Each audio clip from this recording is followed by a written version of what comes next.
The first project is a sunflower treasure box. I got this box while I was out thrifting, but you could get these from Hobby Lobby or Michael's or maybe even Joann's. Maybe even in a garage sale. Perhaps you have something like this already at home. We're going to need a little cup, a screwdriver for our hardware, chippy brush, some chalk paint, and I'm going to use these beautiful sunflower transfers from Essential Stencil. I could not wait to get my hands on these and to make some projects, so I hope you enjoy what you're going to see here today. I am going to start off by removing the hardware on the front. So this little box has two little sides that kind of latch it together so it doesn't come open. I'm going to take those off, and I'm also going to remove the handle. Be sure you keep your screws with your pieces. But these little sections here are decorative and they are in there with nails, so we're going to leave those as is and distress them a bit.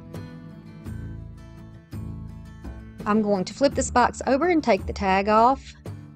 You can use whatever technique you normally use to get it off. Then I like to use a little sanding behind that to just get any residue off, and then continue all over the box so that it has the same texture or the same feel all over the box.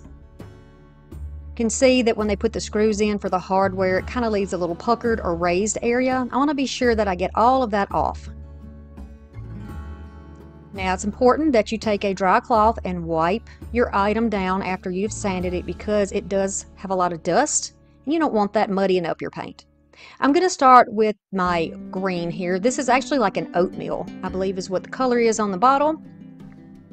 It's like a very light mossy green color.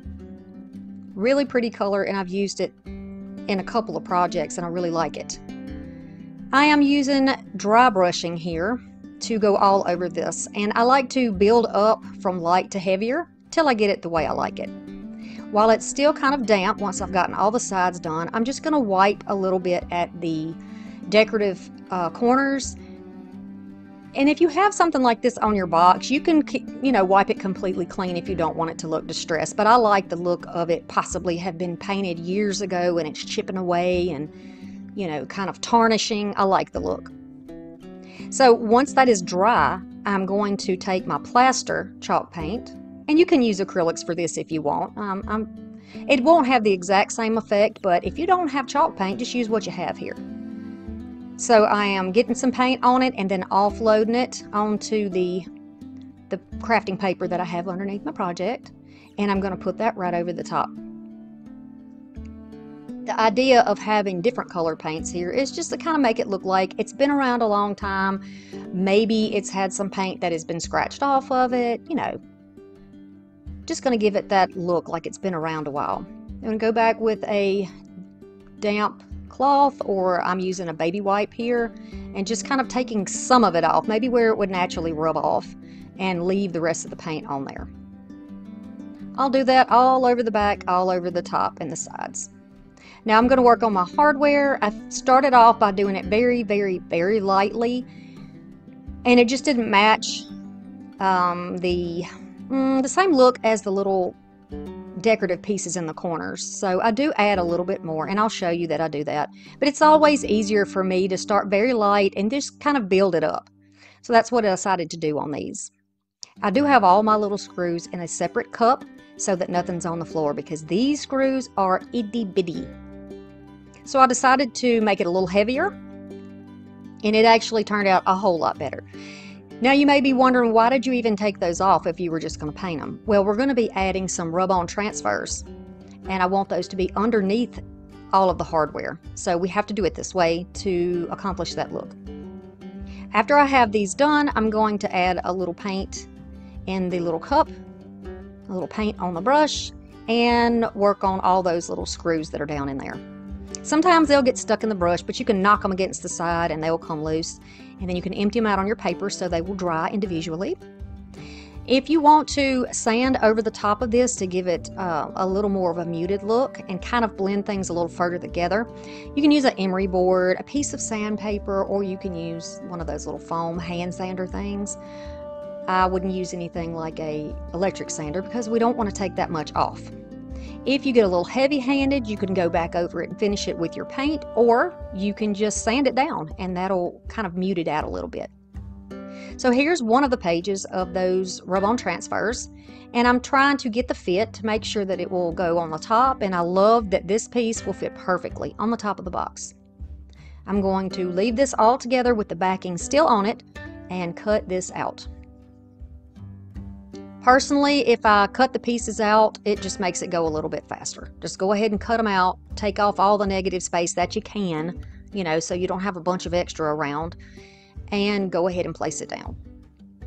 I do take my time here and make sure that I have it positioned exactly where I want it. It's not laying on the box yet. I don't drag it around by laying it down.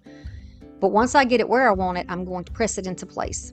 There's a little bit of stickiness that will help it, but it's always important and good practice, I think, to keep one hand at all times on the upper part, so the outside of it. Now I'm using a wooden tool here. This came with a basket making kit that a friend of mine at the thrift store picked up, and it is perfect for this for me. I love using wood on wood when I am doing rub-on transfers like this. For some reason it just really gives me a better finish and it really seals that image down onto the wood. So I like to use it. Plus I have small hands and it's not awkward and I'm not dropping it constantly. I can just hold my finger on it, hold the rest in my palm near my wrist, and it fits in there. It just feels right when I'm doing it, so I'll continue to use this. When you order from Essential Stencil, you will get something that you can use to work with your projects. It's plastic, which works fine on glass and plastic, but I just like, this is just my preference. This video today is not sponsored, but I have worked with them before and I absolutely love their stencils. I'm going to add some links. If I don't put a card in the corner up here, then I will have some links in the description box of the videos that I did previously.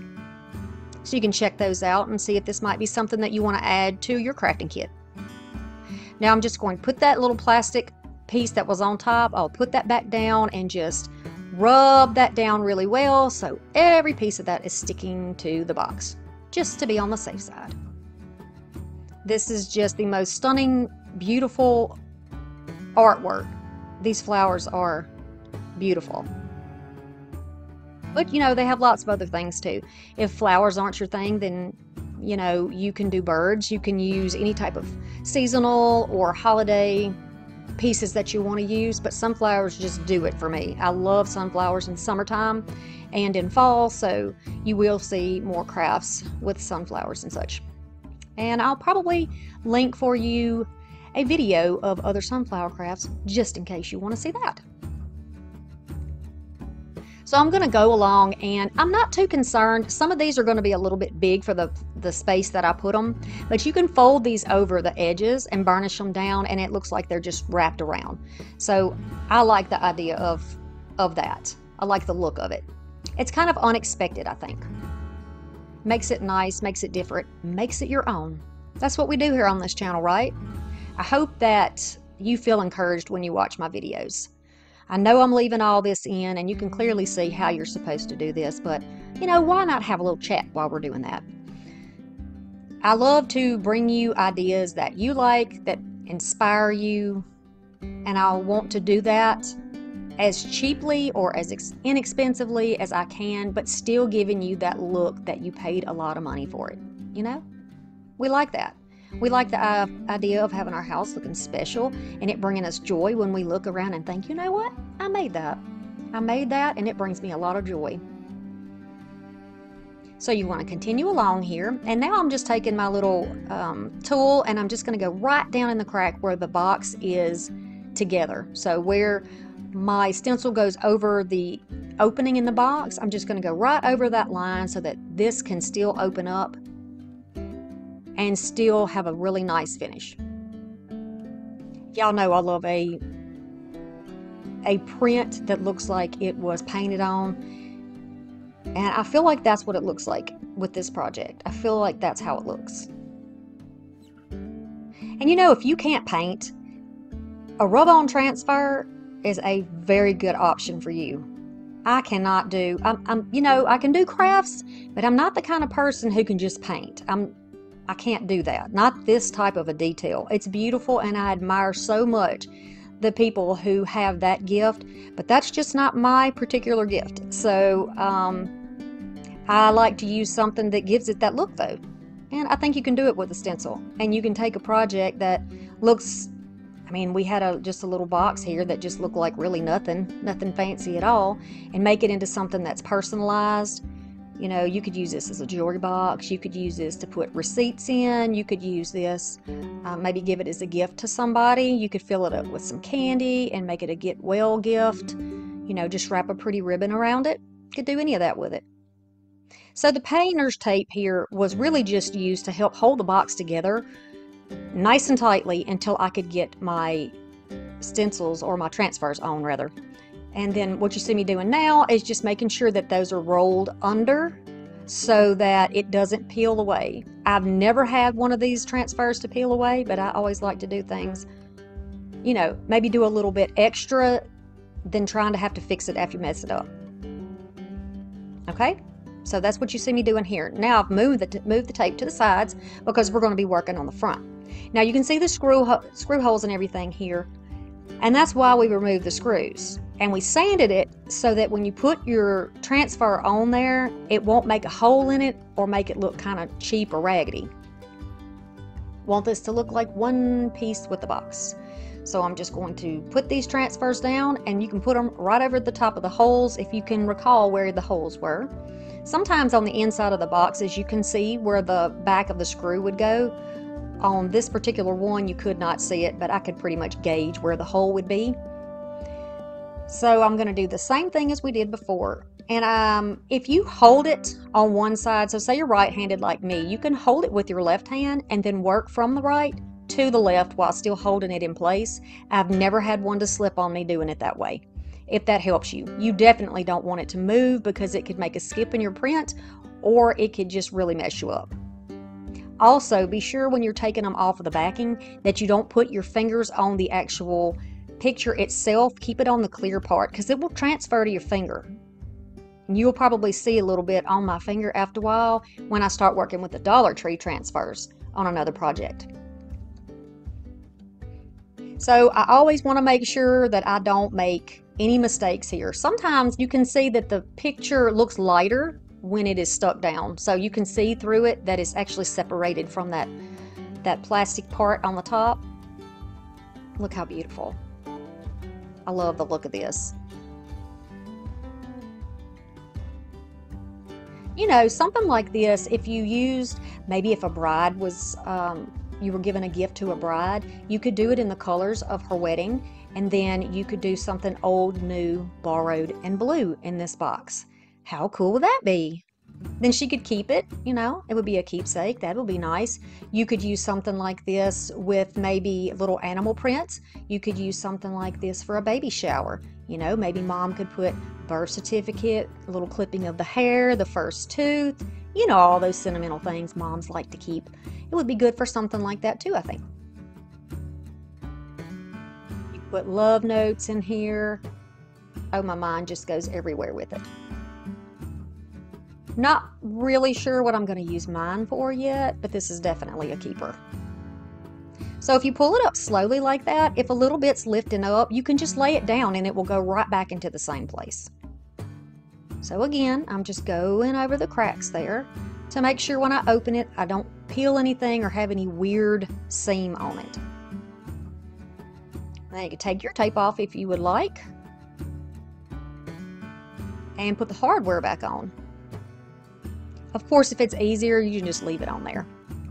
You can keep adding. You could mix your transfers up and use something with some wording on it. You could use some stencils with this too and add some wording if you would like.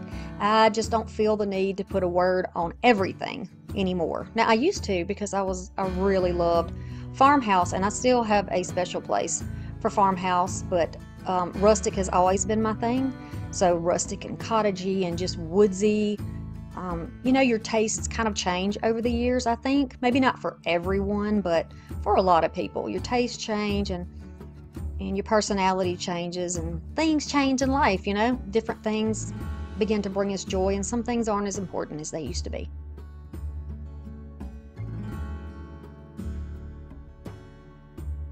So see, you just fold it over just like I did there, and then you can burnish it down. And you'll see that lift up on its own. And then you can just remove that. So if you don't have a box like this, what could you use? What do you think you could use this on? Could you do it on maybe a raw wood picture frame? That would be really pretty. Could you do it maybe on, maybe you could make a sign with it. A sunflower sign. That would be good. If you would like to see how to make that, be sure that you stay tuned in this video because I am going to be making a sunflower sign in this video. So that might be something that you would like to do. And I did it using just some thrifted things that possibly you may already have around your house as well. Y'all, I went and got some new pictures taken and they are so nice. I really, really love the lady who did my pictures. She did such a good job. If you've never had professional pictures taken, I'm telling you, I don't know. I looked at myself and think, how much airbrushing did this lady have to do on this picture? You know, how much? But regardless, I feel beautiful in the pictures, and it has been a very long time since I have felt pretty. So I don't know, just an idea. If you're kind of down in the dumps, maybe get some pictures made. You know, pretty yourself up. And have some pictures made. It really boosted my self-esteem, and y'all be seeing those new pictures. I'm going to be changing some things out on my channel, possibly changing our time frames from 5 o'clock to 6 because it looks like a lot of people are watching more at 6 o'clock. So we'll see. I'll let you know though in the community tab. Y'all always know that I do things that I share with you, I talk to you. I love that you're here with me, and I just feel like y'all are family. I feel a closeness. I know that you can do everything that I show you how to do on this channel too. You can absolutely do these things. The important thing is don't try to measure your projects by somebody else's. You make it your own. It's not going to be wrong. Just make it your own. If you love it, that's perfect. Absolutely perfect. Alright, so now's the part where we're going to put the hardware back on. When I put it back on, I wanted to rough it up a little bit to kind of have it matching what we have going on in the corners, those other metal pieces. So that's what I'm doing, roughing it up a bit so it looks old and kind of worn. It's definitely not something you have to do if you want to leave yours the same way that they came. You can definitely do that. I just like to do all the other little extra things. It's kind of a surprise. You could also do something on the inside if you wanted to paint the inside, or maybe stencil a special message on the inside. You know, you could do that too. Maybe line it with some fabric or paper. It's really up to you. There's so many options with a project like this. I just, again, encourage you to make it your own and save money where you can. Prices of everything seems to be going up, so save money where you can, but still have those things that bring you some joy. You see how nice this looks? And it looks like it was painted on. Look at that. You open it, it's seamless when it goes back together. Love it. I hope you like this one too.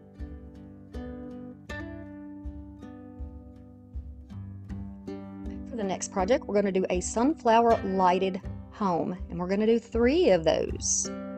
So here are the 3 houses that I have. I do believe they came from something from Target that I got at the thrift store. I have 3 wooden jar lids from candles. We're going to have glue. I have a little bit of this moss mat, and I have some Dollar Tree sunflower stencils. How beautiful. I hope you can find these, because when I went back to look for extras, when I saw how beautiful they actually were in play, they were out. So hopefully I can find some more of these. I'm going to flip this mat over, and I'm sure you can get these at a crafting store. I found mine while I was out thrifting, so I have no idea what the name of this is or where it came from. I'm going to trace out 3 circles. I know what you see right now is 2, and then I'm going to go about 1/4 inch on the inside of the drawn line and cut my circles out. We don't want these to overlap, and there is a little lip on the jar lid, so I want to make sure these fit the lipped shorter circle rather than the outside bigger circle. I don't want anything hanging down. I want it to fit perfectly on that circle, and it does, just like that.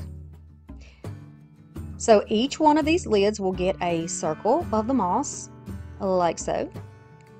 I've switched over to a clear tacky glue rather than my wood glue. It just made more sense at the time, so I switched.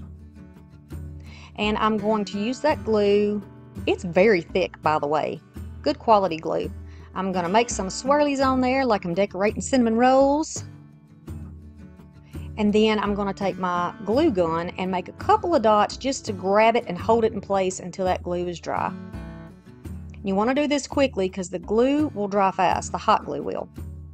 Once all of those are done and dry, I'm going to kind of try to match up my houses as best I can with these rounds. I think the one in the middle is the furthest from the color, but it's okay, it works out in the end.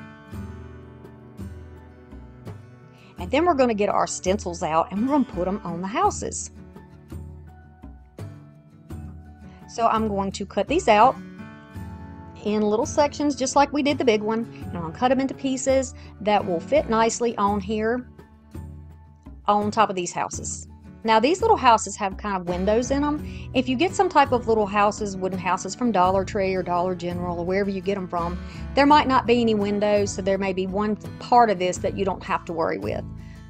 But I'll show you how to do that. No problem if you have them or if you don't. So I like the look of this, and yes, it is overlapping, but I'm just going to go ahead and press it down, rub it just a little bit so that it will sit in place. It won't slip around, it just helps get some grip. And then I'm going to press down over the hard areas. I'm not going to be pressing over the soft plastic. You can see what I'm doing here. Trying to go over all the places that comes in contact with the house or the wood here. I'm going to go all the way up and around, still holding it into place. And these definitely will get kind of, they won't be so clear once the image is transferred. And you can see that I'm starting to pull off part of it. But I do that slowly and it just pulls it around those windows. Then I'm going to take the end of my stick here and I'm going to press it onto the inside. It just kind of wraps it around to the inside so that it doesn't break the image or tear the image. But it still leaves that beautiful image almost as if it has been painted on there. And I just absolutely adore the look. Look at that little cute house.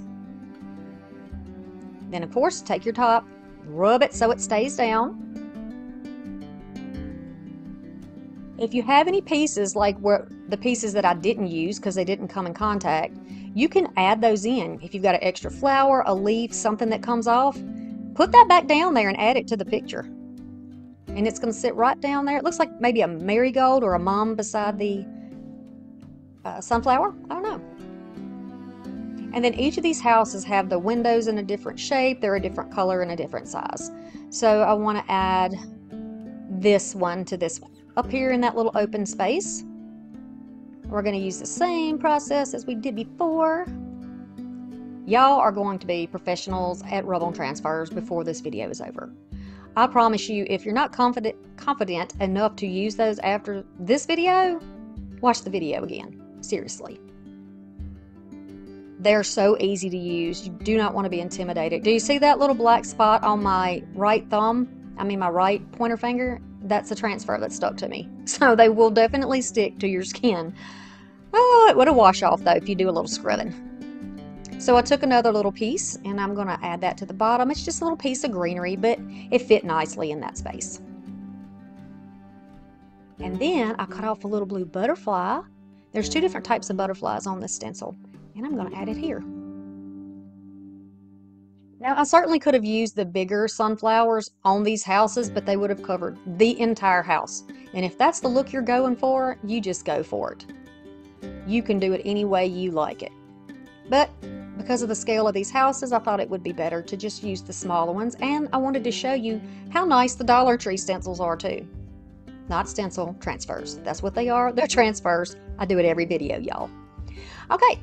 I like this one for this tall one. And I love the idea of it kind of spilling over to the side, and then we can wrap it over the edges, just like the other one had a little bit wrapped onto the edge.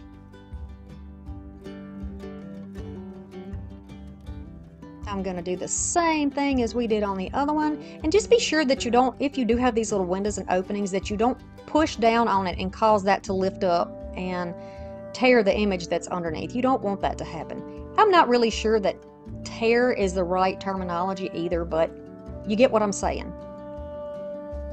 Or as Sammy always says, you're picking up what I'm putting down. So then go on the insides here, same as we did before, and just press those pieces down in there. Those little extra pieces, press them on the inside. You don't have to even cut them off.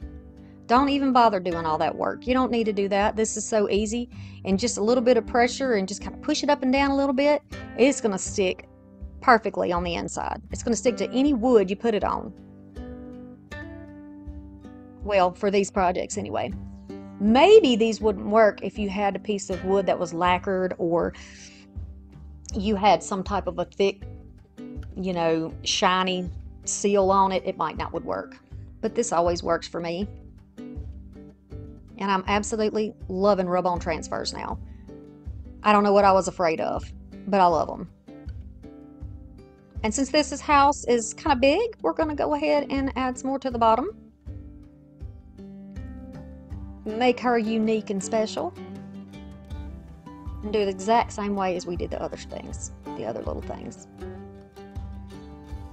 Okay, some of y'all noticed, of course all y'all noticed, that I put out a summer mega video, and I certainly don't suggest that, you know, if you still want to do spring stuff, I've got lots of spring playlist and spring compilation videos that you can watch. I just put the summer stuff up for now because y'all know I'm going to be having a grandbaby soon. We're down to just a matter of weeks, and I wanted to not leave y'all hanging. If I'm gone for a video or two, just know that that is why. Otherwise, I'm going to have my content ready for y'all. Y'all pray for my daughter and her fiance and the baby, that she has a speedy delivery, that she can get through it, the baby, and she will be healthy. And yeah, and if I have her permission, I will try to share a picture or two with y'all. How's that sound? Alrighty, so I'm going to use some wood glue, but you could use the tacky glue, and some hot glue to put these in place. I'm putting them in sort of the center of the circles, and I am pressing them, and you don't see me holding them for very long because I figure nobody would want to watch that, but I do actually hold it in place for over a minute to make sure that these will, you know, that glue will kind of go through the mat and down onto the wood underneath it. And they do end up very stable. So I was happy about that. But give it some time, press it down and hold it. Let that glue really grip it. So this is how it's going to be. And y'all, we are going to add some lights. I've been missing my lights. We got to add some lights, y'all. These are just, they're bottle lights that we're using, like cork lights. We're going to use those because I can hide that little cork part a whole lot easier than a big square from Dollar Tree. But you know, do what you have to do, whatever you have to do. Now I'm using these cut pieces of popsicle stick to stick down on one side so that it is kind of holding the wire in place without gluing the wire down to the project. You can glue yours down if you want, but y'all know I'll do projects and recycle things, so if I want to use this again, I will have to be able to remove it. Look how pretty. Oh, it's so cute. There's something about a warm light shining through a window. Love it. Just a little bit of glue on the back is going to hold this down and keep it in place. Now we're going to do the same thing to the other lights, and at the very end screen you will be able to see these lit up. So no worries, it's going to skip, no worries. So the next project is a sunflower farm sign. We're going to need some paint brushes. So I've got my stencil brushes, my bridge brushes, and a big brush. I've got the same tool I've been using. Use what you have for this. I have some dark chocolate and black paint, a little cup to mix those in. And I'm going to have 2 colors of chalk paint. We're going to use Spanish moss and we're going to use that oatmeal. This time we're going to use a combination of a stencil, just part of this stencil, and some of the rub-on transfers. So you can kind of see these are what we have left to use. And then I got this little section of plywood from the thrift store. You can use a probably one of those little craft boards from Dollar Tree. Maybe you could use that. So this is an 18-inch ruler, and we're going to add another probably 5 inches to that, so maybe 23 inches. And then it is 23 inches by 17 inches. Here's that beautiful green moss paint. And I'm going to do a dry brushing on this as well. So I'm just going to load up that bigger, what you could call a chippy brush, because that's really kind of what it is. And I'm going to offload some of that onto the paper. Really try to tap that out so that I can start laying down streaks on this board. This is the look I'm trying to create here, is that this sign has been around for years and years. Maybe this piece of wood has been used for lots of different projects. It's been painted many times. Maybe it's even got some of that green pollen that is stuck to it from being outside on the side of a barn possibly. I'm going to add a little bit to all the edges as well. Once that is all dry, I am going to take my oatmeal paint, do the same thing here with that same green brush, load it, offload it, and then I'm going to start adding that.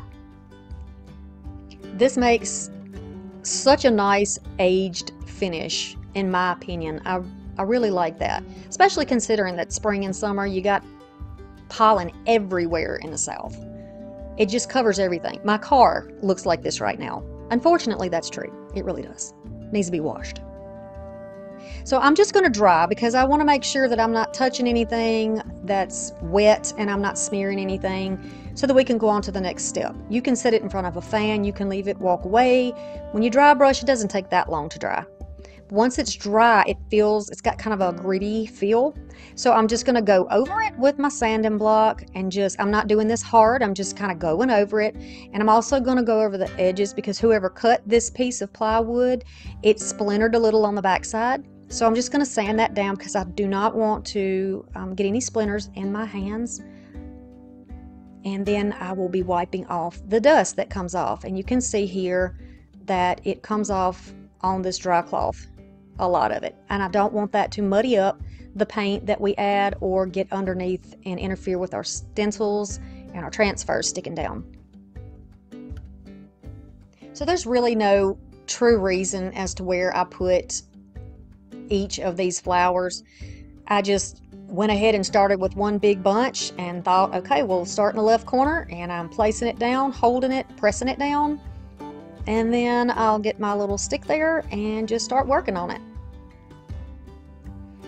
Somebody left a good tip. If you don't have any of these types of tools, you can grab an old credit card and try that and see how that does for you. That's definitely a good tip. It is one that I have heard before, and I've actually done that before in my early days, but I don't think it's anything we've talked about recently. So just know that you can make things work with what you have. Okay? Don't get discouraged.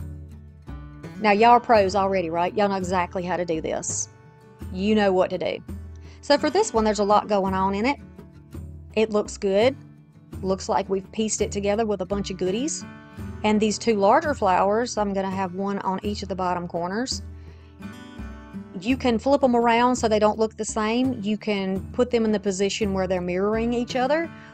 Whatever, floats your boat, lights your candle, whatever. It's okay. Do it how you like it. Once we get that one down, this is how it will look down there in the corner. And then we'll add the other bottom corner. And then I'll show you how you can layer up if you want to make them a little bigger. If you want them to have a little more punch, I'll show you what to do for that. So I'm just kind of making sure I've got the same distance from the corners. It's already been burnished. I skipped that part for you because y'all are pros now, right? Y'all are pros. self-sufficient. You don't even need me anymore. But I hope you stick around anyway, because I really enjoy commenting and talking to y'all. I sure do. All right, so now we have this one in the corner, and we're going to build on this one because it needs a little something extra to carry the weight that the other corners have, right? So we're going to add another one right beside it. Littler sunflower facing outward. We're going to add another one to the bottom. That's the smallest one. And then we're going to measure out where we want to put our sunflower stencil. Just making sure that it's centered. Kind of line it up so it's square with the bottom. Take my painter's tape and just put the tape over the edges to hold it down. 3 sides usually will do the trick. I'm going to use about a half a teaspoon of my chocolate brown, and I'm going to use about a quarter of a teaspoon of black. I want this to be a warm black or a dark brown rather than just a jet black. So I'm going to take my little brush that comes with, well, it came with my kit here with all my stencils and stuff, and I'm going to offload it. And this time I'm going to do the swirl technique, because when I did the other technique in the bee videos, I did not use this technique. I used the pouncing technique, and it left my edges a little fuzzy, and I had to go back and fix it. So I thought, you know what, we're going to do it this technique and see what the coverage looks like. So I can tell you this, it was fun doing this. It was different. It was fun. I'm still learning how to use stencils for sure. But, you know, you got to do what works for you. So I'm just going to continue here and make circles to the left, circles to the right. I'm just going to make little circles all around with this brush until this word is completely finished. Using the same technique, I am going to go in with that same brush and go over the word market. Now look at this finish. Oh my goodness. It is so crisp. Now, while it's drying, I'm going to grab a couple of little pieces that came off of my Dollar Tree transfers, stencils, and I'm going to add them up here to bulk this corner up a little bit more. So I added a little bit to this part, and this is just the greenery section on there. Okay, and then I'm going to add another one right here. And to me, that looks like it belongs together. That just really makes it pop, and I love it. So I'm using my one of my bridge brushes and going over each of those little gaps where the stencil is held together. Also love doing this. Oh my goodness, these brushes are fantastic. And again, not sponsored. And then I'm going to do the same thing with market. Now, some people like to leave the gaps in there, and that's fine if you want to do that.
The next is going to be a sunflower tray.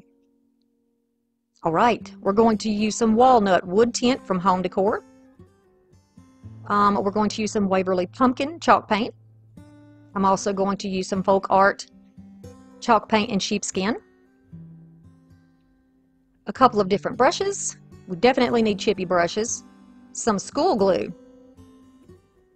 Yes. Sanding paper, sanding block or sanding board, emery board, another sheet of decals, also from Temu. And look at this one. Oh, beautiful. And then we're going to use a puzzle box from Melissa and Doug. Now, it was either a puzzle box or it had a little farm set in it. You know, I think my son had one of these when he was young. It is about 14 inches by about 10 inches. Okay, just to give you an idea if you don't know what you're working with. I find these boxes all the time at the thrift store. All the time, y'all.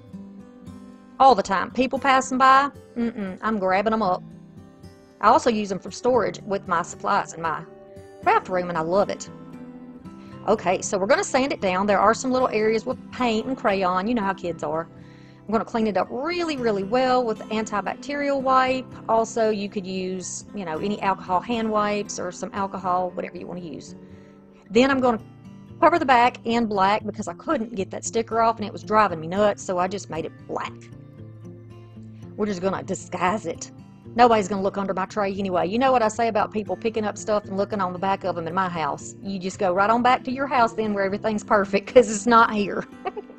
But you know what? It brings me joy. So we're going to leave it just like I like it because I made it my own. Yes, ma'am.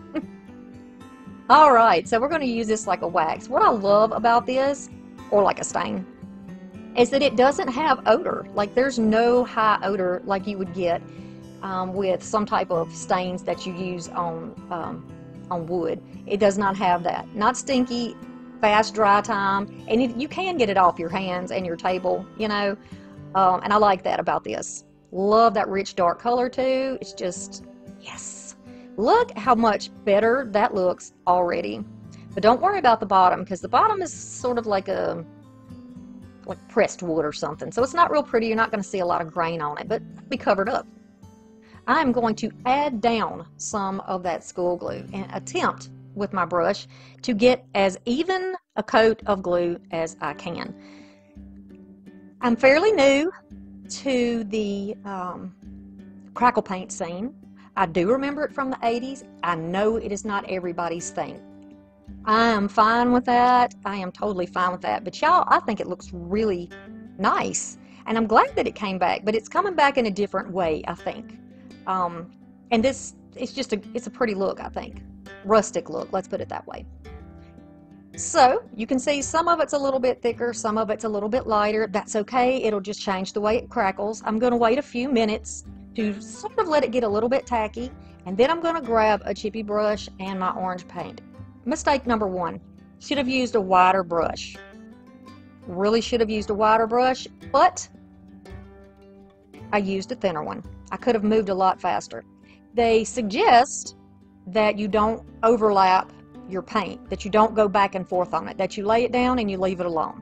You don't want to go back and forth because it will interfere with the way that it crackles. So I'm trying my absolute best here to do what I imagine I'm supposed to do. A lot of it's guesswork when you're doing something new in crafting. So I've just watched a bunch of videos. I've taken advice from a bunch of different people or lessons or whatever, instruction. And I am attempting to do those things. So yes, this is definitely not an original idea. But I like the idea of using this as a backdrop to something that we're going to put a wall decal on. It's going to be very unique and different, y'all. Not everybody is going to be doing this. So this would be really something, I think, fun and unique to have in your own home. If it's something that brings you joy. You know, it needs to be what brings you joy. So I'm just kind of putting this down, and I actually do have this in fast speed, but I'm doing this really slow because I was so nervous that I was going to mess this crackle up. And you know, before I accidentally crackled. What in the world? Okay, so I'm going to take my heating tool, and I'm going to go over back and forth all over this entire thing until it is almost completely dry. And as I'm going over it, I've cut out a lot because I'm sure you don't want to see me just do that over and over again. It starts off with little lines like this. It's still wet, so I'm going to keep going. Once it's completely dry, look at the amount of, look at that, y'all. Oh. Scrape it up, put it back in there. I'm not going to kill a project because I made a boo-boo. Happy accidents, right? Oh, rest in peace, Bob. Rest in peace.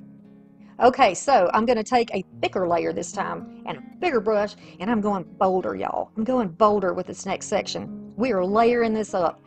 I am putting this down fairly thickly, and then something very interesting starts to happen as I'm putting it down. I'm going to show you what that looks like too. Yeah, doing new things with crafting, it can make you kind of nervous, and what I think it's important to try. You know, think outside of the box, try something different. Then if you don't like it, you don't ever have to do it again. Okay, so watch as I'm doing this. I think the paint might be starting to dry, and look at the little ripples. It almost looks like waves in the ocean, right? And I thought, oh wow, now if this successfully crackles, that is going to be pretty amazing. So I'm going to let it sit up a little bit, and then I've applied my sheepskin the same way I did, but with a bigger brush, right over the top of that. This layer, because there's so much glue, is going to take quite some time to dry. So just give it time. I'm going to take my little heat tool here and go over it and look at the large crackling that's already happening on the side. Oh my goodness. Oh my goodness, y'all. Look at it. Look how it turns out when it is completely dry. I am obsessed. Oh, I can see fall and Halloween being full of crackle paint. I won't do everything like that because everybody doesn't like it. But if you do like crackle paint, please let me know in the comments so I can continue to bring you new ideas with some crackling.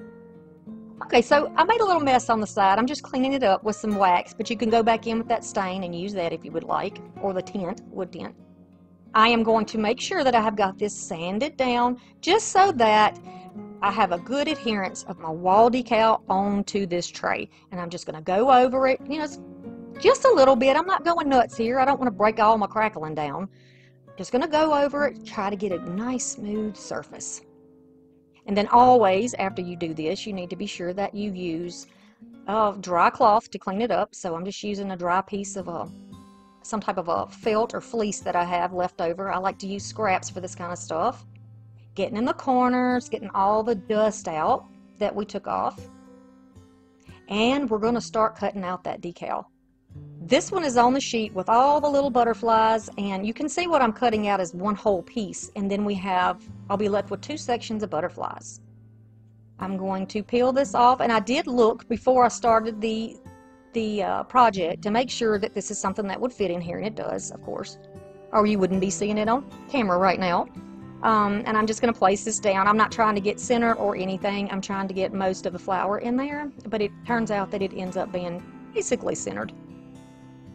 I'm going to press it down, and just like I did before, you know, press it down. I'm going to not use any type of the squeegee yet.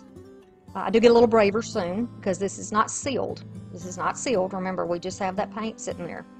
Then I'm going to take the squeegee and go all over the decal part. And I'm trying not to get too much or put too much pressure onto it and over the crackles. I don't want anything chipping off because, I mean, you know, if it does chip off with a crackle, that's the whole point, so it's not really going to hurt anything. It's that old look, like chippy paint, right? So that would be totally fine. I'm going to use my blade again and just cut off, and this time I'm using my Dollar Tree blade to show you that you can use those. They work good. They work fine for me. And there's my hair. Okay, and then I'm going to just take that little piece out of there and make sure that I have pressed down all of my edges nice and flat. Look at my yucky hands, y'all. I'm such a messy crafter. Then I'm going to start adding my butterflies. The fun part, you can decorate this however you want. You can choose how many butterflies you want and which colors you want and put them wherever you want to in there. And maybe if you're doing this when your grandkids are around, maybe they would like to help. That would be really nice. Press that down. My table's bouncing like crazy. And I ended up saving a bunch of these little pieces to use on other projects, which, you know, you can't go wrong with that. You're really stretching your dollar. I don't think I paid for this decal. I think it was maybe a dollar something. Yeah, that's why I love getting this stuff from Temu, because it's very cheap. But you do whatever you want wherever you get your decals from. You may have decals in your stash that you haven't even used yet. You may have window clings from other holidays that you've never used yet. Get those out. Make you a tray. Find some way to use the beautiful artwork that are on those pieces and use them in a different way. I wouldn't put these on my wall. They're beautiful, but I don't see the point in my home to do it this way. And this way I can change it out. You don't have to have the same thing every day. So now I've got my Mod Podge on. Now it is sealed. We'll give it a chance to dry. And I love it. It's so pretty. And I really do feel that this is a summer to fall project.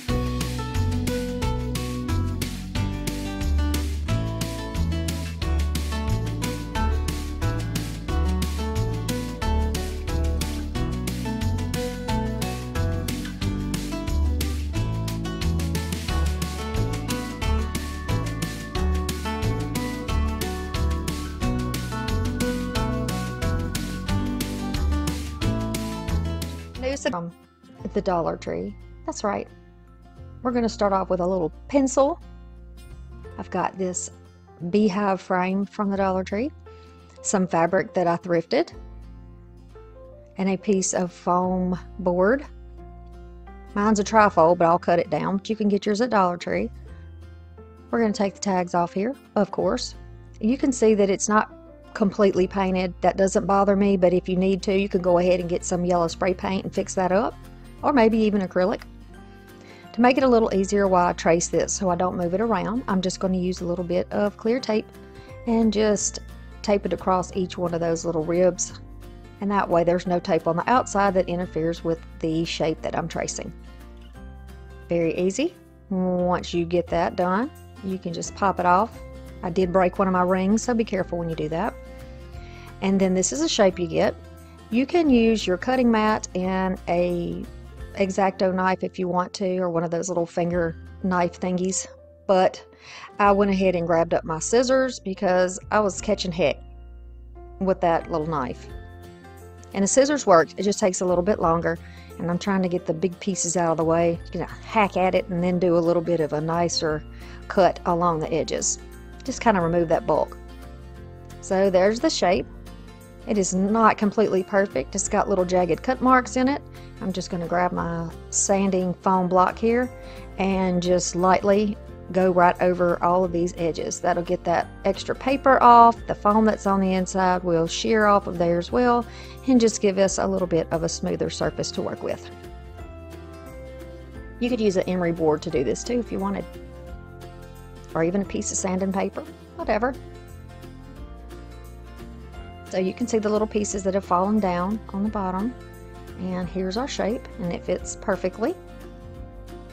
We're going to just set the form aside, the wreath form, and we're going to start working on the paper backing or the foam board backing. We want to make this stiff, so we're going to Mod Podge it down onto the foam board. I'm using quite a bit on a sponge brush so that I get a thick application. When you use fabric, you want to get enough glue so that it kind of saturates through. You wouldn't want to do this if you were using tissue paper or something. You're probably not going to find this fabric at Dollar Tree, as I didn't either, but you can find some that's white with little black bee prints with their farmhouse fabrics. If you can find that, that would be really nice here too. Maybe give you something a little more neutral, but I happen to like that color, that beautiful color in the summer and going into fall. So this is just the way I like it. I'm going to go back over while it's still wet and go over all of the edges, making sure that it's going to dry so it'll be crispy even on the fabric. It'll be able to cut it just like we would cutting paper, ideally. And you can see it kind of gives it a milky looking finish. I'm using matte, but you can use whatever Mod Podge that you like to use on this. I just like the matte finish. While it's still wet, I'm going to trim off the excess to make it a little bit easier for me the next go around. Once it's dry, this is how it's going to look. Nice and crisp again, the colors. And I'm going to go around here and cut these out with my small scissors. Now, I've found that if I just cut toward my centers like this, and then I can kind of then go along the curve without having to worry about not getting good corners. So see, now I can just go over this section, and there's our little bump. And you can do that all the way around if it's easier for you. Once that's done, I'm going to take my E6000, and I do use hot glue too, but you just can't see it here, and these little clamps that came from Dollar Tree to help us hold everything in place. So we're going to take that frame back off of there, and I'm going to go around the edges as close as I can get to the edge with this E6000. I'm just going to make some smears here and there. This comes out like in a little bubble, and the top is clogged up, so I just use a stick and use it this way. And I know you can't see, but I'm going close to the edges because the edges are where the frame is going to touch. Then after I get that done, I'm going to put down the frame back on top of it and hold it in place with the clamps. And you'll see me doing that here. Gonna make sure I got it exactly in the right position.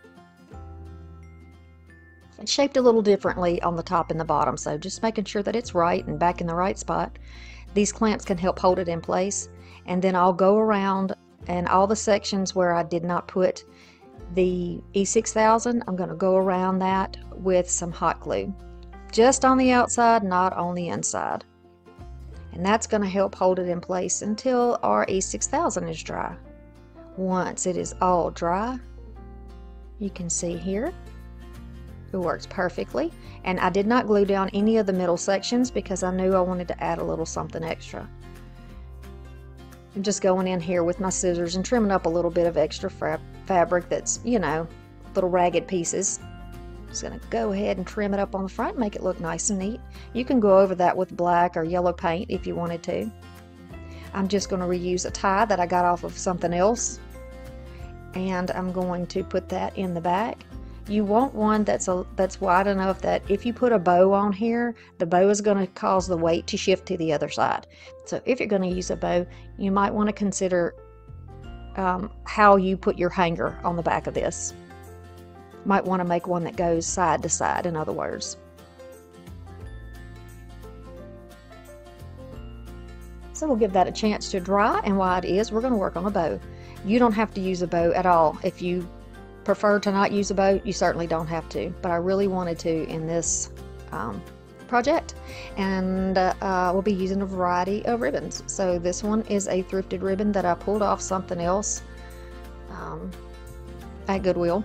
Sometimes I find fragments, and that's fine with me. I love that color. And then I have some more. The yellow came from the thrift store also, and then the little sunflower came from the fall clearance or sale last year at Hobby Lobby, or last fall season, I'll put it that way. It's so cute. I love it. And getting good deals like that, man, I don't always get those good deals because I don't follow them. I just kind of happen into the store every now and then and can find something I like. So okay, let's get started on this bow. This is going to be a funky bow. 4-inch little loops up here. You're going to fold it in half. You've got it dovetailed on the ends, and you're going to hold it between your thumb and your forefinger. Again, approximately 4 inches. You can measure it against the ribbon you already have, or you can keep your ruler down or your cutting mat so you can get them precise if that's what you want to do. I can usually get them about the same by just kind of fooling with the loops. I'll put my fingers in here and pull them up, and I can make one longer if I need to. I can pull them down by the tails and make them shorter. We're using 3 different types of ribbon, and we're going to use 2 of each one. The more you use, the bigger your bow is going to be. I don't want this bow to completely overwhelm the small size of this this little door hanger we're making. Or you can put it on your wall or wherever you want to put it. It's just bright and sunshiny and summery, and I just love that.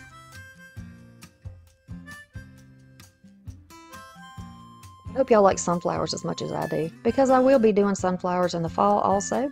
I sure will, because I love them so much.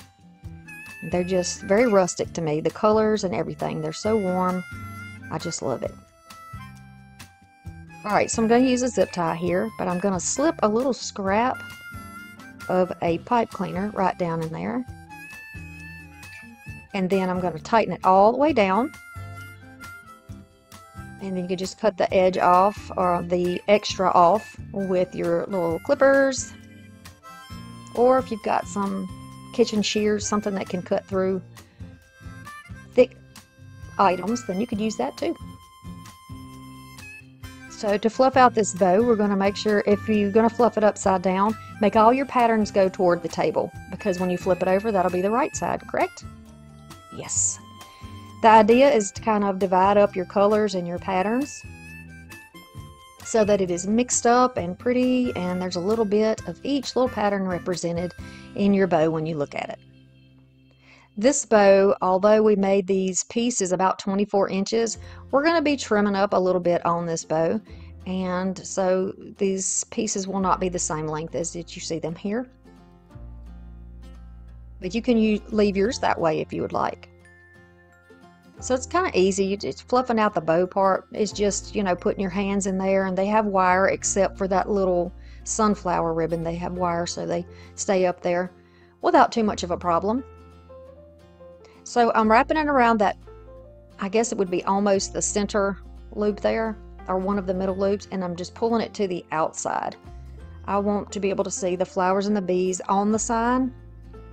And yeah, some is covered up, but you know, you'll still be able to see that bee toward the top. She's a super cutie. All right, so I'm going to come over here and I'm going to just nip a little bit. Make these a little bit shorter in front of the striped ones that are underneath it. Kind of just playing with it here. If you made your loops and your tails about the same size, then you would have a squattier, wider bow. So just keep that in mind if you decide that that's something that you would rather do. I've decided to put a little loop in the middle because it's bothering me that I can still see my little zip tie. So I'm just going to make a little loop and put it in the center. But if you are somebody who knows how to make bows, then you know what to do without running into this issue. I'm not a professional. I like to remind people of that every now and then. I don't know everything, and I don't pretend that I do. You know, I'm self-taught, and just try to bring you the things that work for me, and then you can do things your own way. That's what we do on this channel. We make it our own. See how that yellow one right there is just a little bit too long?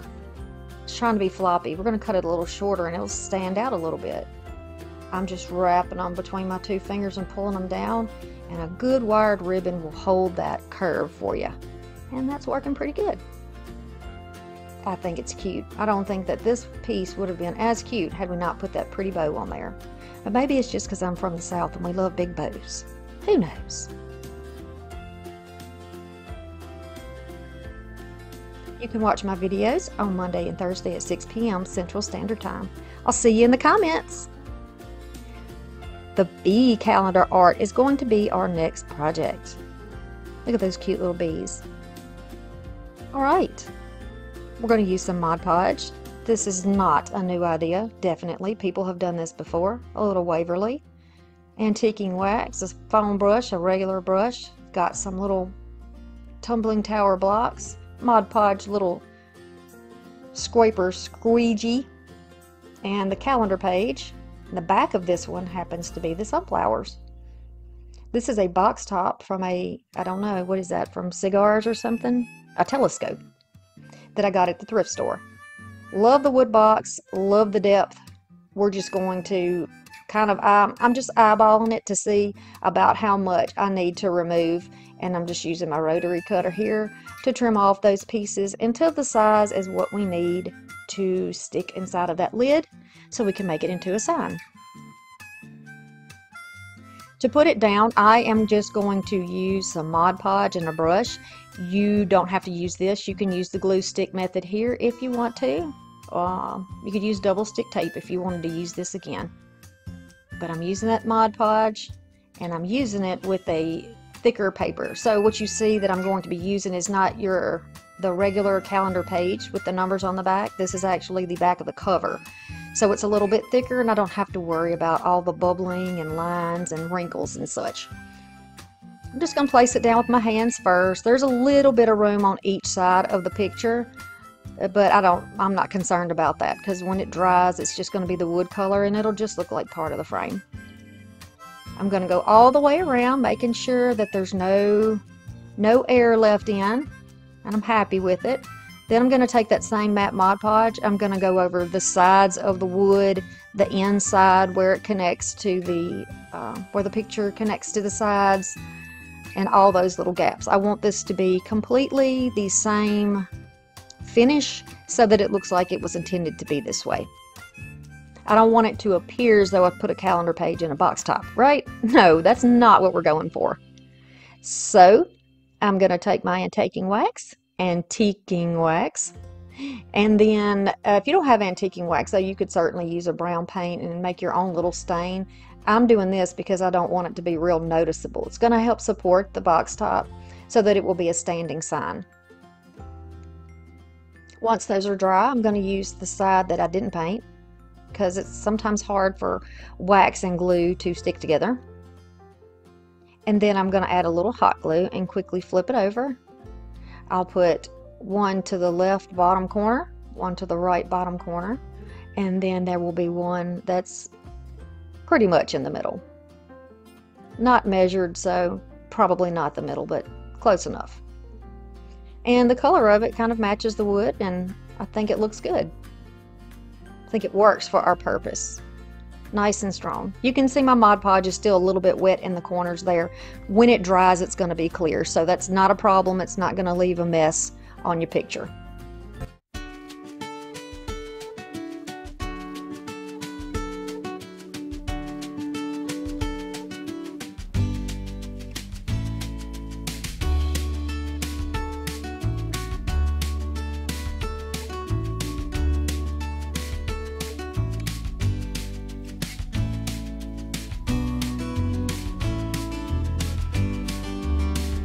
Crafting.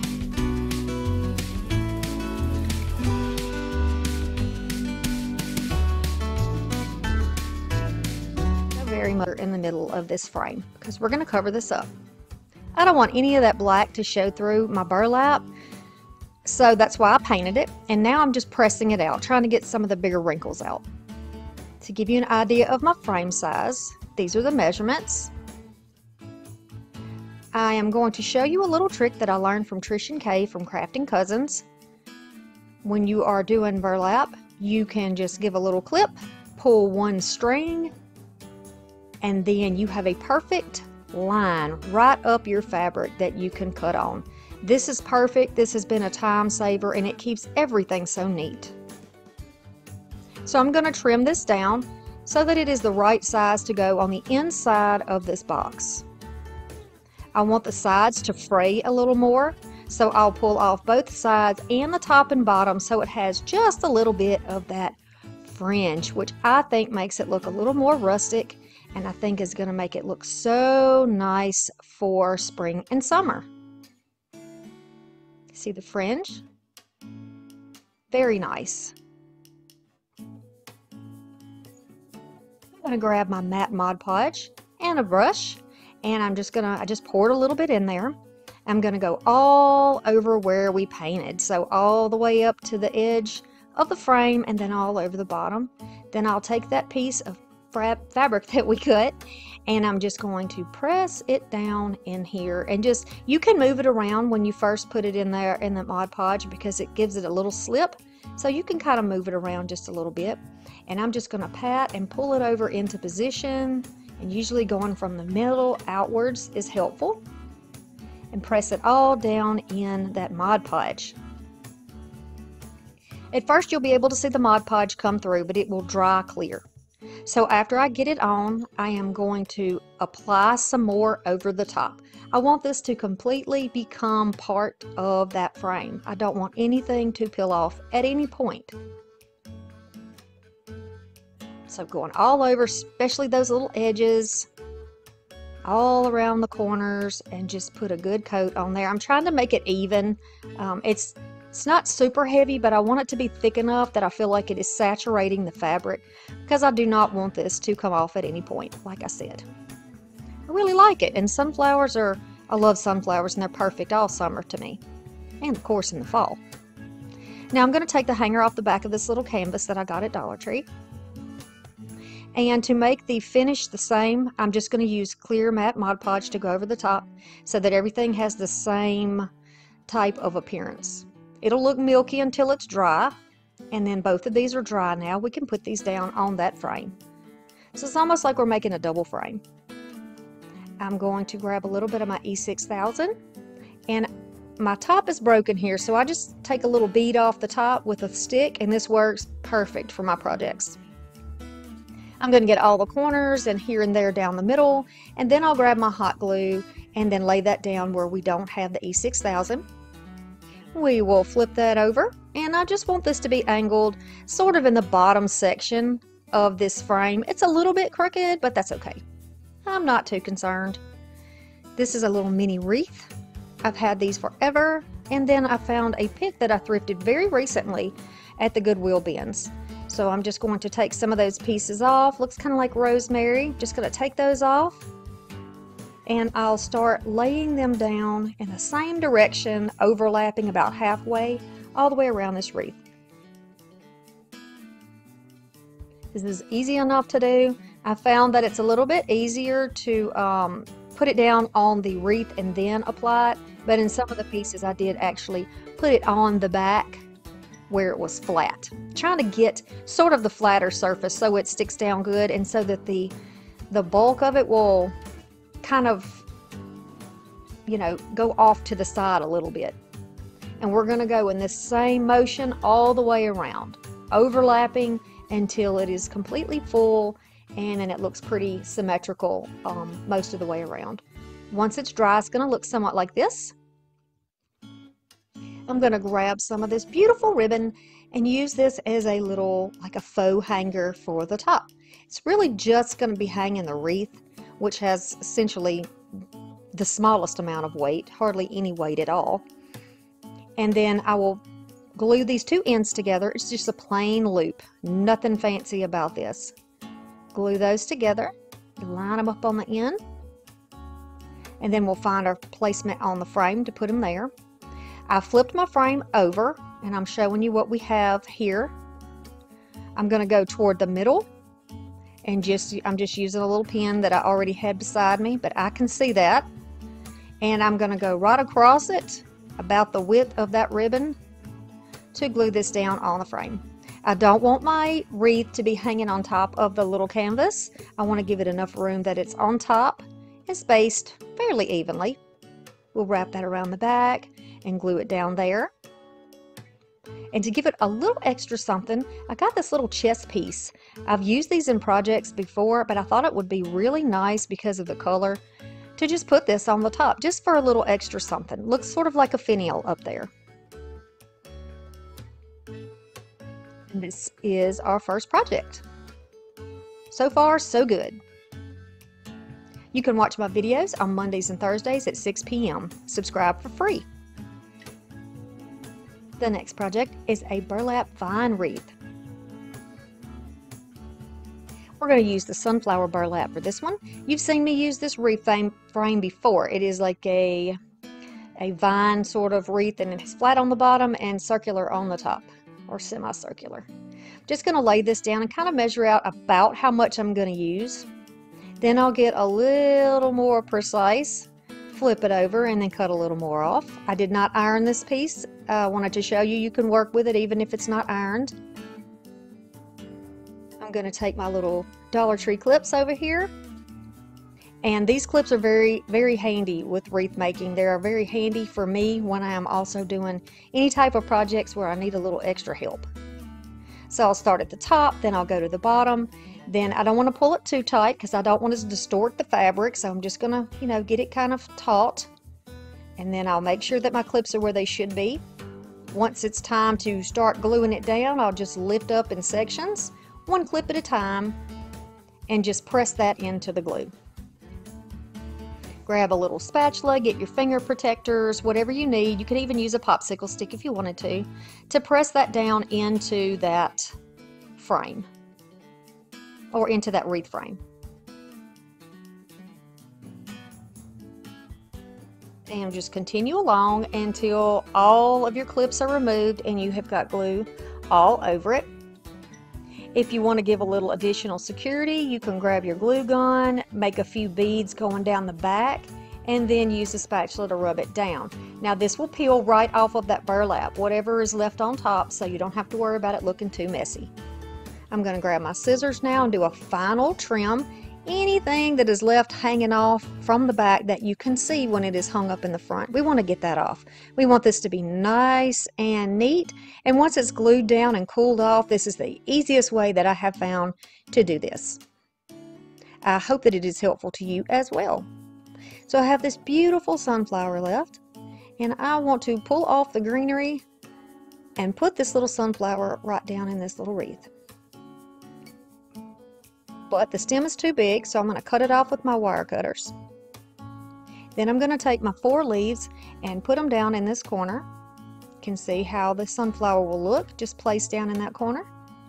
And I want these to almost look like an X, or like we got a north, south, east, west, or, you know, it looks like an X, I think, when you're done. You just cross them over until you get the fullness you want. The more you overlap them, the shorter they'll be on the outside of the flower, so you won't see them as much. So I'm trying to leave some space so that you can still see that greenery once we glue the flower down.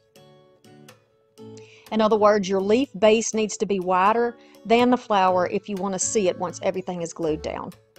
And you see what I mean here? You can see those popping out around it. I'm going to hold that in place for a while until the glue is set up. Look at my cup that my son got me. My little boy got me this cup. Okay, so now we're going to take some of that beautiful ribbon and we're going to make some faux tails to go around the flower. I'm just going to fold it in half. We'll dovetail it. You see how I crossed it over here on the bottom. I'm going to add a little bit of glue and press these together. So we just have little tails. I'm going to make 3 of these. So let's watch me do it one more time. Fold it in half. Pinch them together. Cut your dovetails. So now that's done. Then I'm going to pinch them and twist them around. And where they overlap, I'm going to add some glue so it stays together in one piece. So now that I have 3, I'm going to place those around the flower.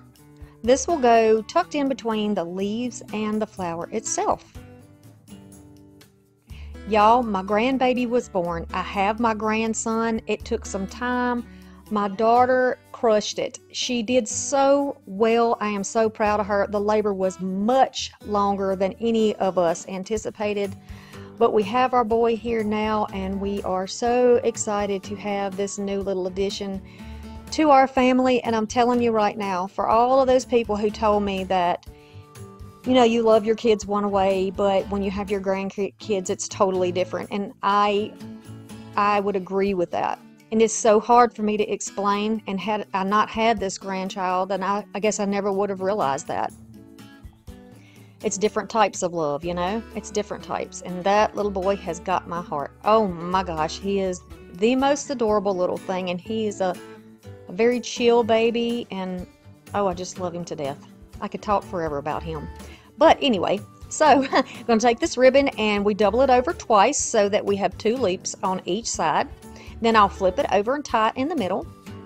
Once it's tied, you've got the top of your bow. And now we'll work on the tails. This is about 14-inch strips of this ribbon. We're going to just put those together, fold them over, dovetail them. And the same process that we use for the little tails around the flower, we're going to use to make bigger tails for the bow. You see how they're folded? And now I'll just grab my glue gun and go in between while I'm holding it. And all of those little folds, I will glue those down. That way it doesn't try to pop up or come apart. I'll use my glue gun to put these 2 pieces together. So now we have the bow loops and we have the tails. You can use any type of bow you want to use here, or you honestly don't have to use a bow at all. I know a lot of people just do not care for bows. Totally fine. I'm going to show you how to do it, but you can certainly leave it off. So once I got the tails on, I decided I want the front one a little bit shorter so you can see more of the layer. So I just go back in there and cut it off. Not a big deal. Once you get your bows on, you can decide if you want to change anything up or not. Then I thought, okay, we need another sunflower. But I have no more silk sunflowers, so that's bad. Gonna have to get more before fall. I thought, okay, let's use Mod Podge and let's stiffen this. I think you could probably use something like a starch to maybe make this work, but this worked really well with this Mod Podge. It's the same matte Mod Podge. All I'm doing is just, I put some on the paper, then I'm going to peel it off and let it dry on that plastic. Then it will peel off easily. Once it is dried and it is firm, I'm going to take my little detail scissors. I'm going to cut around it, and then I'm going to cut little points in between where the petals are. I have found for me this is the easiest way to cut around those tiny pieces. So this is how it's going to look when you start trimming it up, and this is how it looks once it's finished. Now I don't want to smash my bow by placing this right down in the center and probably warping the way my flower looks. So I'm going to use something to lift it up above just a little. This is a stacking block. This came from, I got this at Goodwill. It's about the same size though, if I had to guess, as the ones that you can get at Dollar Tree. So, you know, just use what you have there. And then I'm going to glue this on top. This is going to give it some lift and keep the bow from being squished and the flower from being squished. I'll just take a little bit of floral wire and go around the back. You can go around the vine because any little rope could also, you know, that could tear. So you want to put it around a firm part. And this way I can slide it back and forth if I need to get it even.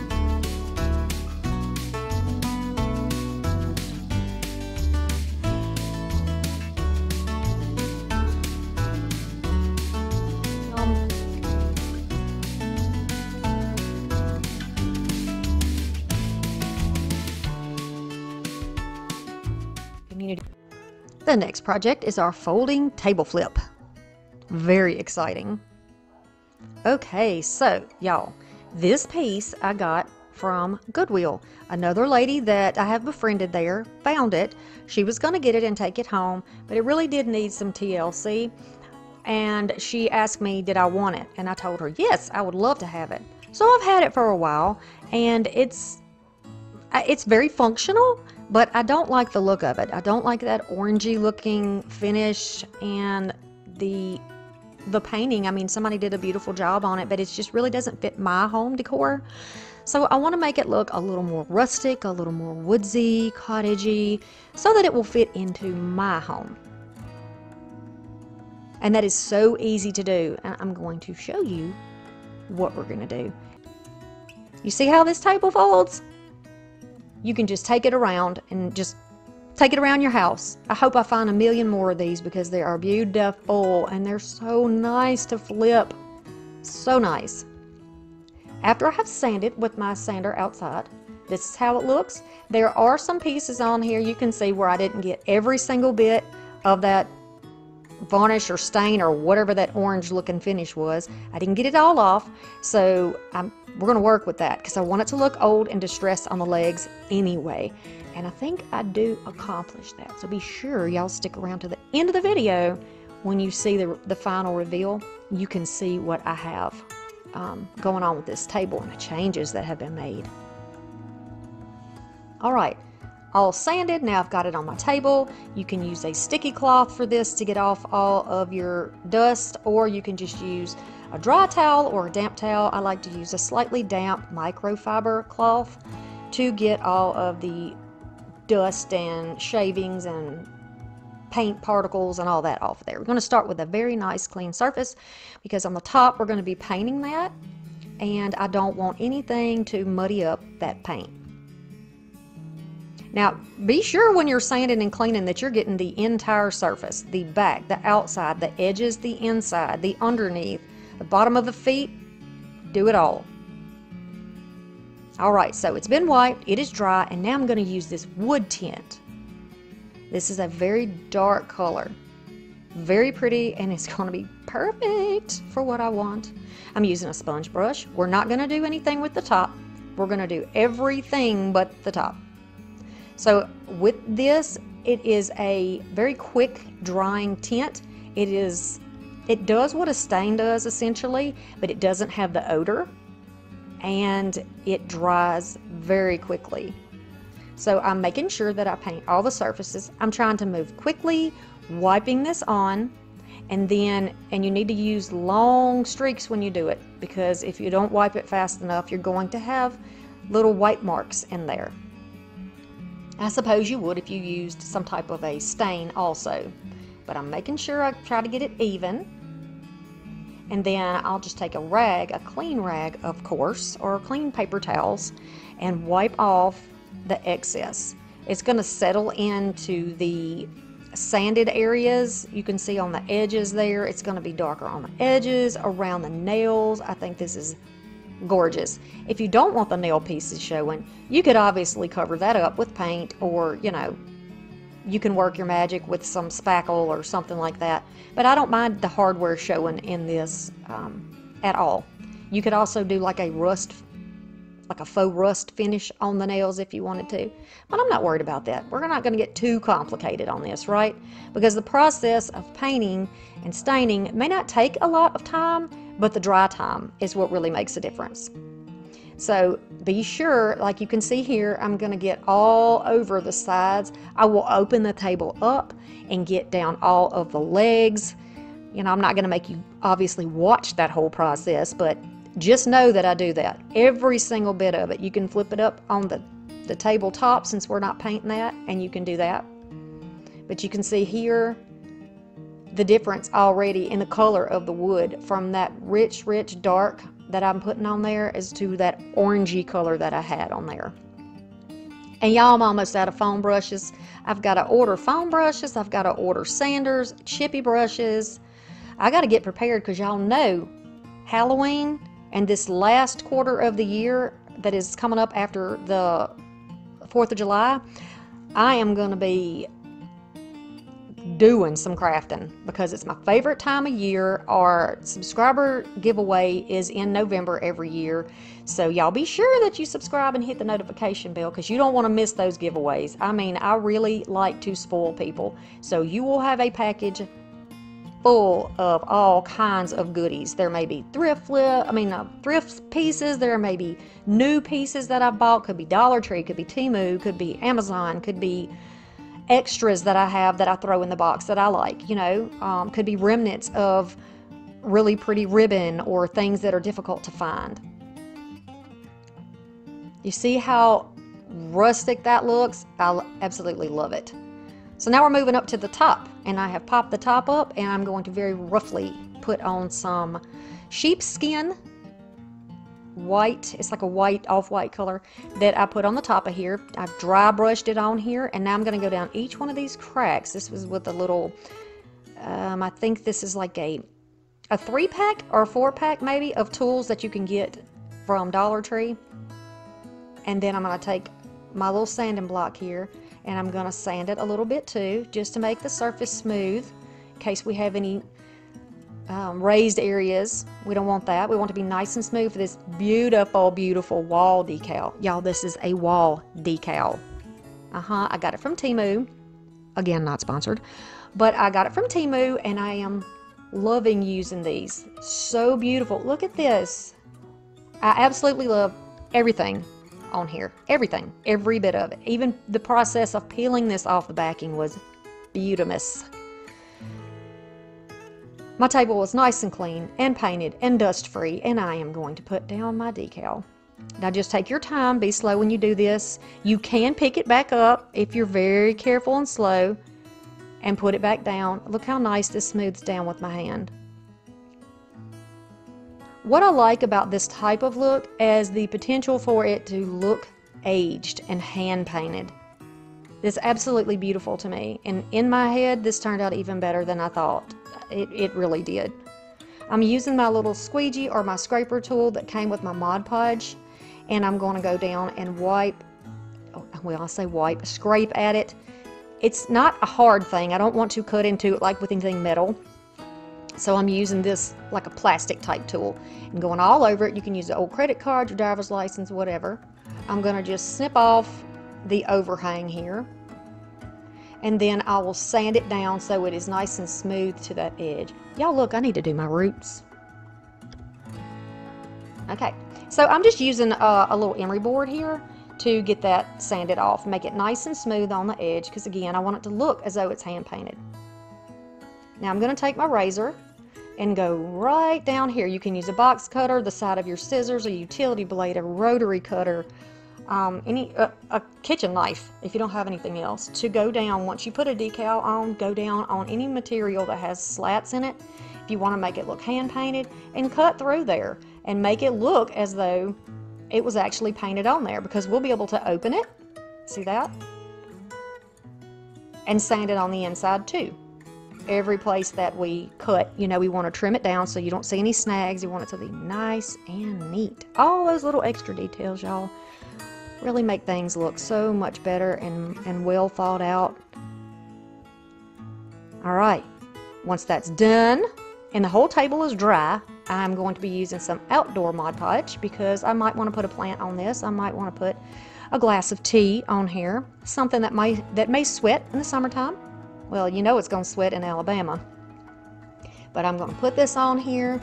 This is thick. I wanted to show you the texture of it because it's not exactly the same as the regular Mod Podge. It is very thick. So I've just grabbed a sponge brush and I am putting it all over, not only the decal where it attaches to the table, but the entire tabletop, the edges, and then when I open the table, I also put it in between the opening there, right down the middle. I'm trying to get the same amount of thickness all the way through.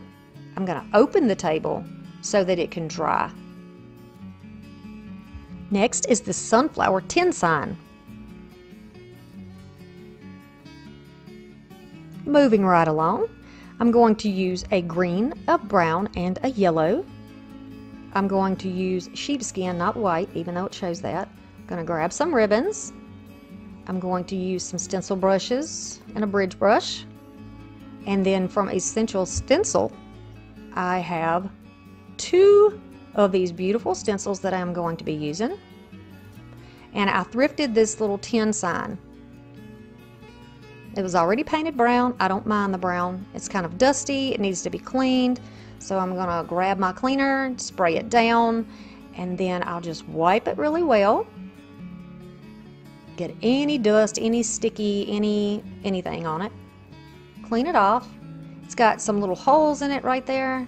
It must have had an applique of some type, maybe some little raised area.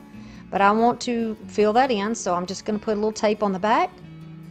And then I'm going to sand the front really well. I want to get some of the shiny off. I'm doing this before I put the paint over those holes so that I'm not sanding off all the work I do. Then I'll just take a bridge brush and just put some brown right in there to make it a little less noticeable. But honestly, once we get the stencils on, you're not even going to know that's there. So I'm going to find the positioning that I like for my sunflowers, no particular measurements. If you don't have a tin sign, don't worry about it. Grab some signs from Dollar Tree, put 2 of them together, and stencil them on the back. You can certainly do that, make it easy for you. $2.50, right? Because I know not everybody has good thrift stores, so just use your imagination. We can definitely give the look of something being high quality if we take the time to do it. So I'm going to tape off the areas that I don't want to get paint on, and I'm going to tape it off where nothing will move. I'm going to start with the center of the flower, and yes, the sign is brown and so is this paint. But you'll see the way that I put it on, it's going to give it quite a nice look, I think. I'm going to cover the entire center of these 2 sunflowers with this brown. I'm just going in swirly motions, and you'll see me just kind of dot it in some areas, like on the outside where I don't want it to get on the petals, because the stencil is kind of intricate. If I tried to tape off everything in between painting, there would never be time for anything to dry, and you wouldn't be able to see the video. So you do what works best for you, though. So now I've got both of the centers of the flowers are brown. I'm going to use a little bit of jet black in the same brush that I had the brown on. I'm going to kind of mix those 2 together, and right around the outside of that stencil I'm going to do almost like a outer ring that's going to be black. Now it's still in the center, but it's going to be black. If you don't have sunflowers, or that's not your thing, whatever stencil you have that you want to use, you can use on this. I love sunflowers. I think they are great for summer and going into fall. And even in fall, I do sunflowers in fall, definitely. But I think this would look really good on my porch, so that's what I'm kind of going with. Again, make yours your own. Same motion here, and this is actually a sunflower yellow, and the brown was a chocolate brown and jet black. So I'm going to use circular motions here. circle, circle, circle all around those. And you have to be careful, you know, you want to make sure that you use the least amount of paint as possible. And if you have to layer it, then you can layer it. But if you leave too much paint on your brush when you're offloading, it's just going to go underneath the edges and muddy up your picture. Now, there are some little places here where I actually did that and didn't do a very good job with straightening it out. So I will go back and fix that. I'll trace it out with a little of that chocolate brown and everything will look nice and crisp. And you can do the same thing. Now I'm going to take some of that sheepskin and I'm going to go all over where it says locally grown. Use any wording you want, and you can leave the wording out if you want to. So I'm just going to go all over this area. I'm going to just do some pouncing with a little foam brush here. Just wanted to see if it made any difference. Turned out great. Chalk paint is so easy to stencil with, you know, just in my opinion. Now it's still wet, but I'm going to go ahead and take this off. Now the flowers are probably dry by now, but the locally grown is still wet. Here's what it looks like when you peel it off. I'm going to use my bridge brush, one of the bridge brushes, and some of that same color, and go over each of those areas. Now by bridge, I mean you actually close the gaps, so you can see when you have a stencil, the letters are open, but that's the way they do it so that it will attach to the plastic and keep the shape. Okay, so you see here how dark the green is. I'm adding some highlights. All I did was took my ivy green. I added a little bit of that sunflower yellow to it just to brighten it up a bit so that I could add highlights to the leaves because they really don't show up that much on that brown. But this works really nicely. I'm going to add a little more of that brown and black together and pounce most of it off. It's mostly brown there. And I'm going to just dot it very gently over where it says locally grown, after of course that it is dry, because I don't want to drag that white paint. I want that paint to stay right where it is. This is to make it look a little more aged, as if it's been outside, pollen has gotten on it, you know, it's had the normal winds and the mud and the rain that splashed up on it because it's been outside, right? Maybe even hanging off the side of somebody's barn, hanging off the side of your house, under your porch, wherever. And it just has some natural aging. Then I'm going to take some yellow, and I am going to definitely take most of that off, and I'm going to dot that all over the sign. Again, a little aging, a little interest. It's going to lighten it up just a bit. I'm going to start with really light dabbing, and then I'll get a little heavier, as you can see here. Picking up a little more paint, getting a little more confident with it, and putting it all around the sign. Now, the brown paint that I had, I went around each of the yellow petals to clean that up and around the green sections to get it nice and crisp. But, you know, again, you could probably avoid that whole thing by just making sure you don't put too much paint on there. Make very light layers and then work your way up. Love the look of it. Look how beautiful that black and brown looks in the middle of the flower. Really gave it some dimension. It's so nice. You can see the difference in the leaves, and you can see them a little bit now. So the top of my 10 piece has these, it almost looks like ruffles, or it gives it a little movement, and I thought, why don't we put some ribbon up there to look like, you know, a little movement with ribbon. So this beautiful, beautiful ribbon that I got on 90% off last year, I could not believe it, 90% off, and there was actually stuff still in the store, and that never, ever happens to me. But 90% off. So I saved a lot of money. I spent like 50 cents on this beautiful ribbon, and it matches perfectly. And I think because it doesn't have leaves on it, and because it doesn't have like greenery, and it doesn't have like the rust colors for fall, that this ribbon is perfect for any time that you craft with a sunflower, because it doesn't scream anything other than sunflower. I'm just going to push that down on there and use my fingers to run across and make sure that it is holding those curves that are underneath it. And then of course we're going to lock it in place with a little bit more. Now I'm using that same outdoor Mod Podge, and I will tell you too, the Mod Podge, the outdoor Mod Podge will give it a shiny look.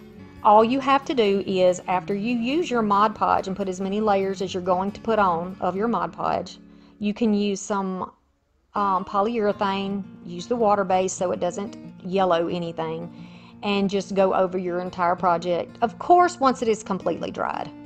I know there's some cure time for that Mod Podge as well, so just read your directions, make sure you're doing it right so nothing's falling apart midsummer at your house, especially if you live in the South like we do.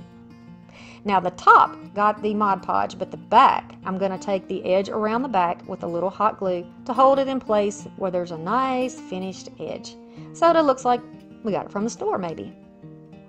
See, even so, your ribbon will move a little bit, so just pat it back down before you turn it around. Make sure everything's staying where it needs to. And I decided that the bottom needed a coordinating stripe, so I'm just going to take a brush that is a little bit thinner than the width of that ribbon and put it down into that Mod Podge and press it into place, and then I will take another layer and go right over the top. This is going to seal it in, make it last a long time. And when it dries, it does get a little more see-through, I guess you could say. It doesn't stay as crisp white.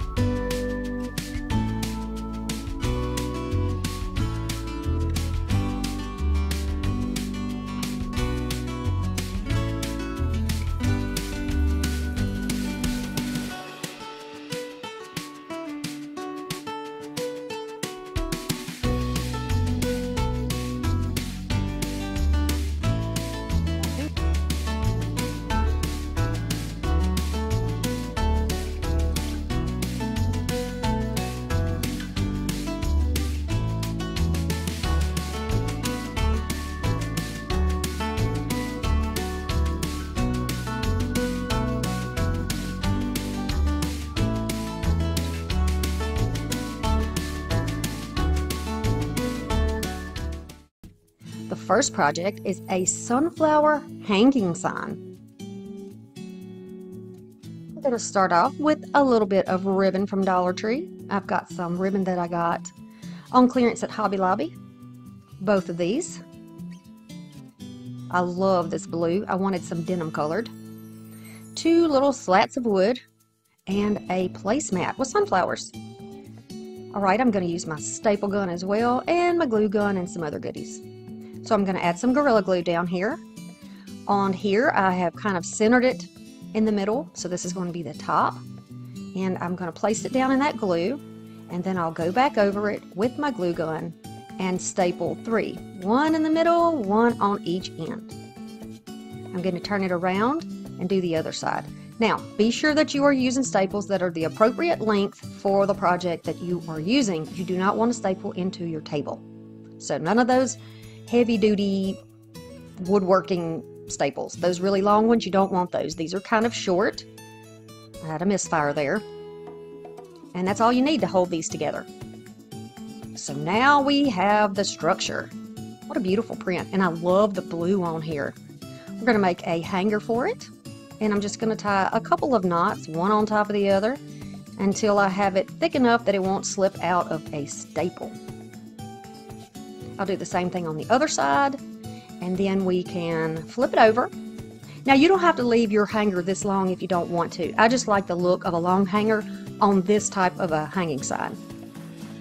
But you do what's right for you here. Now, I'm going to staple so that the knot does not slip out, and then just to keep it from sliding around, I'm going to use some hot glue right between the knot and the staple to keep it all in place. You can trim off your excess. Let that glue dry before you lay it on your table, or you will glue it on the table. And I have done that before, but it's been a while.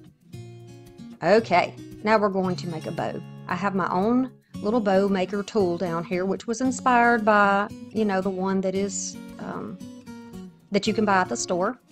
Not my idea. I just went ahead and copied it because I didn't have the money at the time in the beginning of my channel to go out and buy myself tools. I was saving every dollar I could, and I still do the same thing. On this channel, we always do budget-friendly DIYs, and I want to make it affordable and doable for anybody who watches my channel. So, if you don't have one, you can check out the link and make one for yourself. Now we're just going to make a bow here. You can see what I'm doing. I'm starting off on the bottom, with 6-inch loops on either side, and the tails are about 10 inches long. I like to leave the tails a little bit long until I decide how I want the bow to look. Now, I didn't have very much left of this beautiful ribbon, so I am just going to do what I can with what I have. This next layer of bows is going to be 5 inches, so we're going to make it a little bit smaller. This does have a very light wire in it, very light, but it's enough to give it some structure, so I'm happy with that. Be sure you check at Dollar Tree when you're looking at the crafter's square, and make sure that if you're needing a wired ribbon that you're actually getting that wired ribbon, because some ribbons, and actually a lot of the ribbons they have now, do not have wire in them. So just be sure that you're getting what you need before you purchase it. But Dollar Tree, you can take things back in and return it and swap it out for something else. So if you need to, you can do that. Now the sunflower ribbon is going to be in 4-inch pieces. It may be a little bit closer to 3 inches. It's a little shorter here. Y'all know I don't go by any type of a format when I am doing my crafts. I go by my gut, and I just do it. You know, you mess up, you just do it again. You don't like your bow, it's not tied together yet, take it apart, start over. Not a big deal. We don't want to be too harsh on ourselves, is what I'm getting at. You don't want to be too hard on yourself. Okay, so we're going to slide it off with a pipe cleaner and just twist it around the middle. Nice and tight so that they don't come loose when we are fluffing, because you know we fluff. A lot of fluffing. And I fluff all the way through. You can wait till the last minute to fluff your bow if you want, but this gives me an idea, if you know, of how much space it's going to take and where I need to put the bow based on how big it is or how much space it's going to take. I hope that makes sense. I'm going to dovetail the ends of the blue one and then the other blue one, and then the sunflower I will just cut sort of at a slant. This is real easy. If you want to do, if you don't like the little split tails here like this, the little dovetails, you don't have to do this. You can always do just a slant. I just recommend that you don't leave them straight across the bottom, because a lot of ribbons will fray that way. So, you know, you just make it look pretty, make it look like you did it with intention and purpose, and it's going to be fine. Okay, so I decided I wanted some more of the sunflower pattern. So I'm just going to make a little bow, and I'm just going to stack it on top. This is the same type of bow that we were making on the bow maker, but I'm just doing it by hand rather than dragging that back out. I'm just going to make a little one. I'm going to set it here in the middle until I can decide if that's the kind of look that I'm going for. And it is. I'm just going to take those pipe cleaners from the back, wrap them around the front, and then pull them back to the back. And that's going to lock that one in place. And the good thing about using this pipe cleaner is if you need to adjust your bows, the loops a little bit or the tails a little bit, you can still do that. They're not glued together, so you can kind of slip around a little bit if you need to. I'm going to use my wire cutters and cut these. These pipe cleaners are twisted, so I also had to use my scissors to cut the fabric on them. Then I'm going to find placement for my bow. Now, I don't think I told y'all, I thrifted this placemat, but you know, you can use any placemat you can find at any store, and they're so cheap. Dollar General's placemats are $1. So you might consider looking at other places. You can look at garage sales, you can look at the thrift store to find a really pretty print you like and just use it for something else. You know, we don't typically use placemats in my house, but I've found that the artwork on some of them are just, they're really, really pretty. And you wouldn't know once this is complete that this is a placemat. Would you know? I wouldn't think so. So, you know, I'm just going to adjust a little bit more, get those tails a little bit higher. I don't want anything to really block out that pretty picture that's there. Don't y'all love that blue with the yellow? That is so pretty. So I'm going to try to make more projects with sunflowers. I'm definitely going to be making more this fall. I like the look of that bow. It's a little different, but that's okay. Now, because my tails are kind of floppy here and they want to fall down onto the picture because it's a heavy bow, you know, it's a big bow, a rather big bow. I'm just going to use a little dot of glue to just kind of put those tails up out of the way. I'm going to use a little scrap of foam to go on the back of my sunflower, which I pulled off the stem. You can see here that I'm adjusting that smaller bow so that it will hopefully extend past the size of that flower.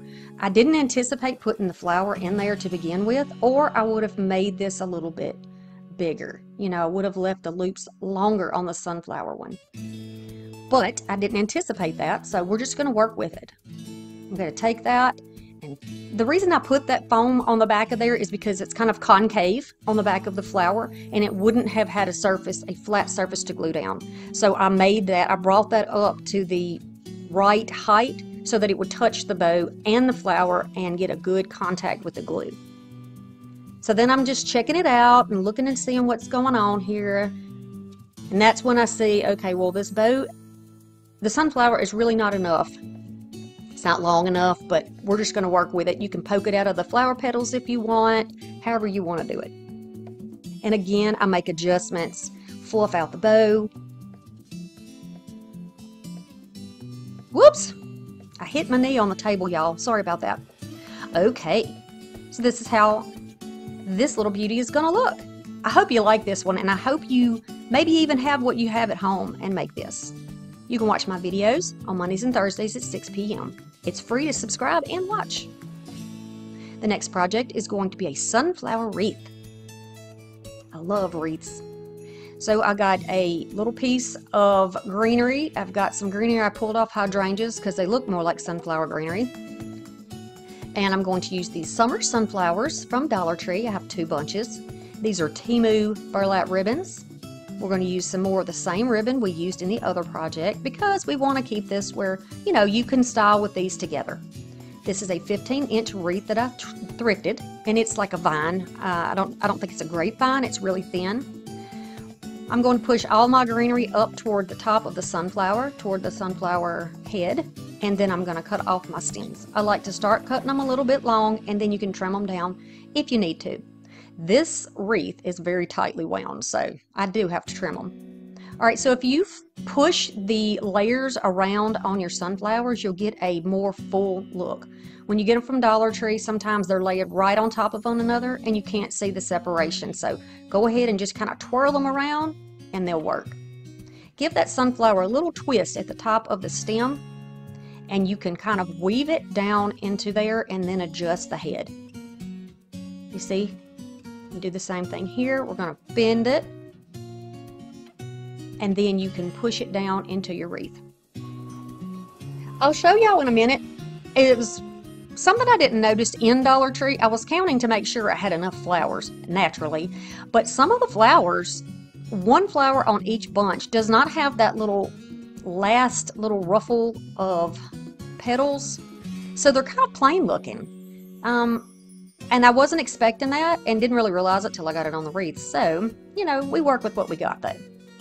Now, if you need to flatten out the petals of your flowers, and some flowers are spread way out, they're not bunched up. So I went ahead and used my, my little heat tool over there, and I gave them a little blast of heat and they flatten right out.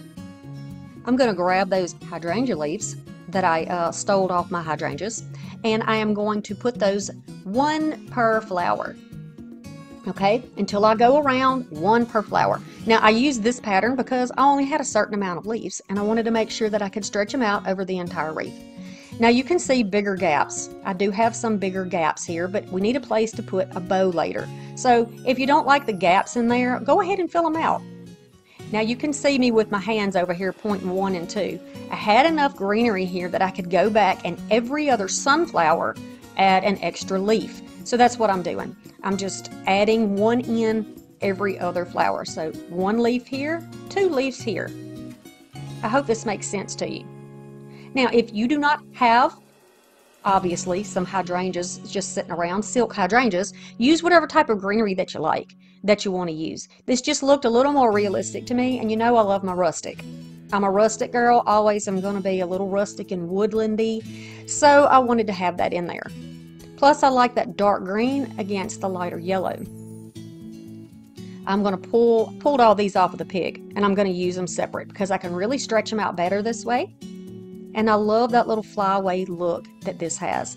So I'm just going to add one to each little set of leaves and flowers. And I'm going to have them sort of facing toward the outside of the wreath, not the inside. We got something else we're going to do toward the inside, but this is it so far. And you could stop here if you wanted to, but you know I'm not going to, right? You know me. Baby's breath and some spike. We're going to cut this off. These are some pieces that I thrifted, but you can use what you get from Dollar Tree. Certainly. Save your money wherever you can now. I'm cutting that pick apart because we're going to stretch it as far as we can, right? I'm going to add one to the inside, one to the outside. See? Now this one will go on the inside. I'm just going to feed it down into the top inside. I guess is how I'm going to describe that. The top inside. Because it's going to be on the top surface of it. It's not going to be, we're not going to add anything underneath. So here we have all the baby's breath. And I did miss a section, but I'm going to go back and fix it. You can see right between where my wrists are, I missed a little piece here. I messed my pattern up, but I fix it. And I'm going to go in here with the spike. And I'm going to add these to each, every other little sunflower patch. Every other one. Look at the blue.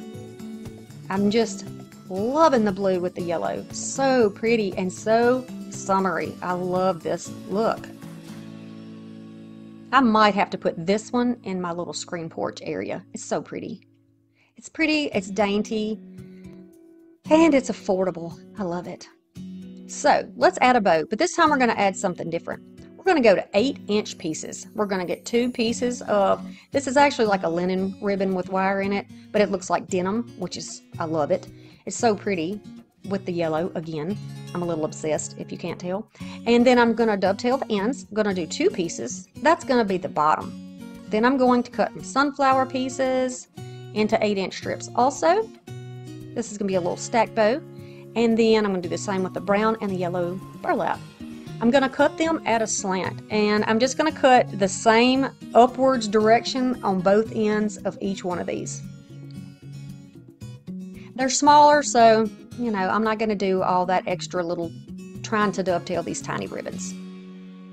See? Upward, upward, upward, upward. And then stack them along like this.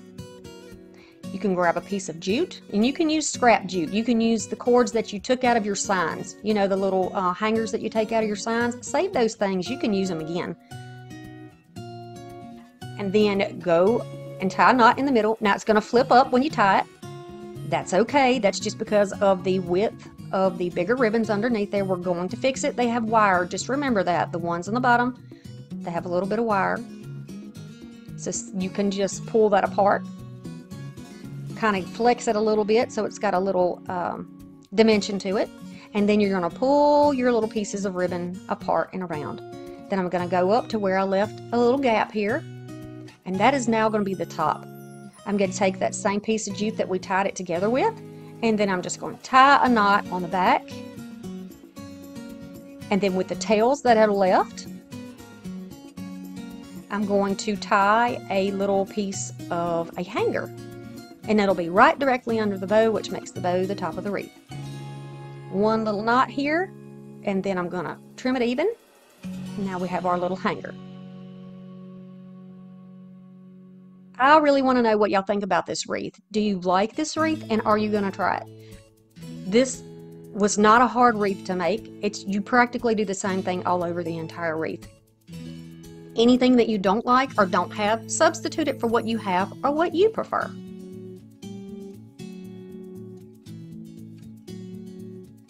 Yeah, this little wreath is a keeper. The next project is framed sunflowers, and we're going to use Dollar Tree frames, of course. Here is a Dollar Tree calendar page. Here's the artist. And then these are the 2 gorgeous little frames that I found at Dollar Tree. Here's the info. I'm going to take those apart. Now you see the back looks different, but the front finish is exactly the same. I'm not worried about that. Take the backing, the paper, the glass, take it all out. Also, you can go ahead and take out those little holders if you would like. I'm going to just use the flowers off of this page. So I'm going to go around and just roughly cut out some flowers that I like. Then I'll grab my small scissors and do some fussy cutting. This is the detailed cutting where you really get in there and make sure that you cut off as much of the background as you can and make that little piece of art the center of your attention. Once you get done, you can go back in there and fix it. Y'all, there is a tree frog outside my window somewhere, and he is chirping it up this morning. He is really loving his life. So if you hear that, yeah, that's not a barking dog, that is a frog.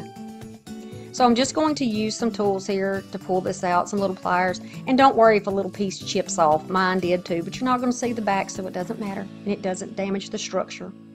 This is some gorgeous burlap that I found at the thrift store. Y'all, a brand new roll with the tag on it at the thrift store. I'm going to cut 2 pieces out, and this is going to be what our backing is going to look like. I think that the black and white is going to be really pretty with the sunflowers, and if you are into, you know, more of a farmhouse look, this may be the one that you really like. We're going to have a lot of options with these too, how you can use them. So I'm just going to fold it over the backing, or the, yeah, that's the backing of it. It's got the little kickstand on it. And we're going to pull that across, a little hot glue, and then I'm just making sure there's no wrinkles. I'm not pulling it too tight because it's just cardboard and it will bend, but I'm pulling it enough that there are no wrinkles and that pattern can stay the same. I don't want to distort my plaid. So I'm gonna just do the same process. If your little ends poke out when you fold the 2 side sections over, just get your scissors and trim it up. You're not going to see that. It's okay. Let's not be hard on ourselves with crafting. It's supposed to bring us joy, right? Okay, and we're going to do the same thing with the other one. I'm going to start with across from each other. That's how I do it, and then I do my sides. So what's across from each other's first, and then we do the other sides. Protect your fingers because this glue will come through the burlap. Okay? Now once that's complete, you can start trying to find placement for your little sunflowers on here. Any way that you like it is going to be fine. If you don't have sunflowers or like sunflowers, go ahead and grab any calendar page you have and cut out what you do like. I'm going to use some of this clear school glue. I have never used this on a project, but I found it at the thrift store and thought, hey, let's give it a shot. Let's see how it works. So it's very runny, so just be careful with that. I'm just rubbing it all over the back, kind of spreading it out. I'm not putting like a ton of glue on there, but I'm spreading it out. All these little edges, so nothing flies up and out of the way. And then I'm going to gently tap it down. Now, it's going to kind of want to lift up because it doesn't grab immediately like hot glue would or like a thicker glue would. So then I decided, okay, let's do this. Let's try using a really soft brush. And that seems to work a little bit better, but either way is okay. I think you'll have less wrinkling and worries if you just, you know, kind of brush it on. I didn't have any problems with wrinkles though for this. I guess maybe because I put it on fabric instead of paper. That's probably why. Okay. Don't worry about it not being all the way to the edge because the frame is going to cover that up. Now I'm going to take that same brush and I'm going to go all over the top with that same glue. All over the top, all around, and then all over the burlap to lock it in place. Okay, y'all, think about this. Now I'm just drying it, showing you how we dry them. Think about this. School's almost out, so if you got kids or grandkids that have school supplies that come back home, grab those glue sticks. Yes, indeed. Don't let that stuff go to waste. Even school glue. Don't let it go to waste. Okay, so here we go. I'm using some antiquing wax on a wet baby wipe, and I'm going to go all over this. I love the rustic look, you know, all the chippiness and the farmhouse look of this, but I do not want to cover it up with paint because I want to see that grain underneath. So I'm just using the wax. Let that dry before you put anything else together. Then I'm going to put the backing on.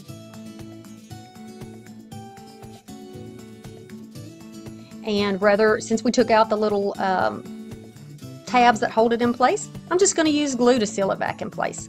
I've done this before on other projects and it works great. You can go all the way around or you can just do the sides. give it a chance to dry, flip it over, and here are your pictures. You can arrange those on the wall. You can put them side by side. You can put a hanger in between them. You can use them on a wreath. Whatever you like, whatever brings you joy.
Okay, we're going to start off with some ribbon from the Dollar Tree.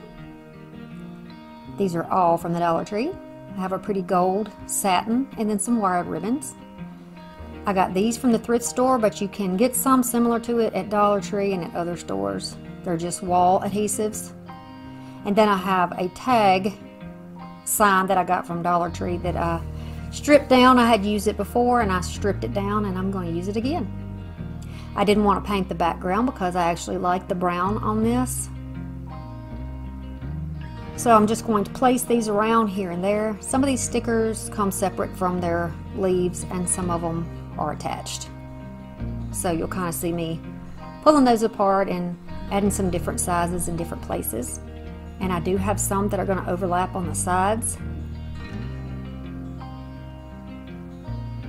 If you know anything about sunflowers, you know that they like to face the sun. So I'm trying to put them all sort of facing in the same direction, like they're looking for the light. Okay, so just press that down, and I'm just going to push it down over the edges, and I will sand that off at some point. Again, overlapping here, here and there. Just seems to give it a little more dimension when you do it this way. And this almost looks like there's another flower somewhere else, like the pattern continues. Now if you want to seal this, you can use any type of Mod Podge that you like, and I'm looking at some options here. We could trim this out with some ribbon on the bottom if we wanted to, and I'm going to use this to make a bow. So I'm measuring 16 inches. I'm crossing this bow over. This is wired ribbon. You can get it at Dollar Tree pretty much all the time. At my stores anyway, so hopefully you can find it. It's really pretty. And you're just going to cross it over and then pinch it up in the middle, and that starts the base of your bow. Very simple. It's easy to adjust at this point before you have it tied off or wired off. You can adjust the length of your tails. You can also adjust them just by trimming it up at a later point if you like. I'm going to start with this bigger bow on the bottom. It's the biggest or widest ribbon, so we're going to use that on the bottom, and I'm just going to use some jute, tie that off in the middle. I'm going to leave my jute long so that I can continue to attach the other layers of bow on top. So here's our next layer. We're going to do the same process with the silk. It's a little bit slippery. It's a little bit more difficult to work with because it tries to crawl out of your fingers. Just pinch it tightly, and then you're going to lay that down on top and go ahead and tie that one on.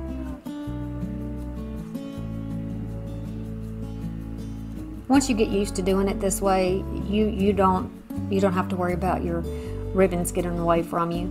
That jute is kind of rough, and it'll hold everything where it needs to be. You can always reinforce that with hot glue if you like, or you can use floral wire. Then we're gonna top it off with this one. And you can get this one almost all year long too, I believe, at Dollar Tree. Then I'm going to, after I tie it, I'm going to wrap it around to the back, tie it again because I want everything to stay where it is supposed to be. And go ahead and start fluffing that out and moving those loops around where I want them. And then we're going to trim up the tails. I am just going to put these on a slant rather than dovetailing them. Now you can do it any way you want to, but it looks more finished to me if you do some type of a intentional cut. But you can leave it, you know, squared if you like it that way. Certainly whatever you like, whatever looks good to you. So now we got this chunky little bow, very rustic looking, and we're gonna go ahead and add it. I'm gonna feed one piece of that jute through the hole and then one over the top and tie that in place. I have left the original hanger there. I found that if you just do a couple of little loops with the jute, a couple of little knots, that it'll stay, but you can put hot glue on there if you want to. So here is my little hanger, and I was trying to decide if I wanted the knot hidden or on top, but I like it on top. It's more rustic, and you know that's my style. I like the rustic.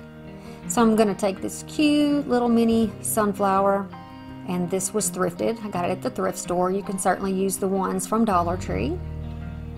And just place that right in the middle. I'm thinking this would look really cute too on a clipboard. Dollar Tree has the little clipboards that are the brown color, that natural looking, almost like a cardboard box look. They have those, and you could probably get away with doing it that way too. Alright, I'm going to take some of this curved lace trim. Pulling on the pieces of thread is going to break that line so that it'll lay a little bit flatter, as that's what I'm going to do because I want it to lay flat on the bottom. I'm going to add some glue and then place that right along the bottom. So if you didn't want to use this step, you wouldn't have to, but I feel like it is more rustic if you don't add it. It is more cottage if you do add it. So that's what I'm doing here. I'm trying to bring a little more cottage into my home, a little more feminine, and this seems to do the trick. It works for me. Then I'm going to layer down this satin gold ribbon. It's a beautiful shade. It's a yellowy gold, like a wheat color. Gonna wrap it around the back and just tack it down. Very simple. I don't want anything to unravel or come apart, so this is just going to give it a nice little finished look.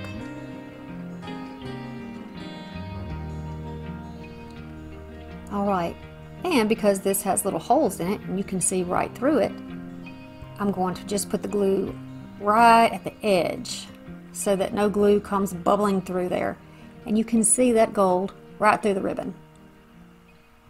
I think that's a nice little surprise touch.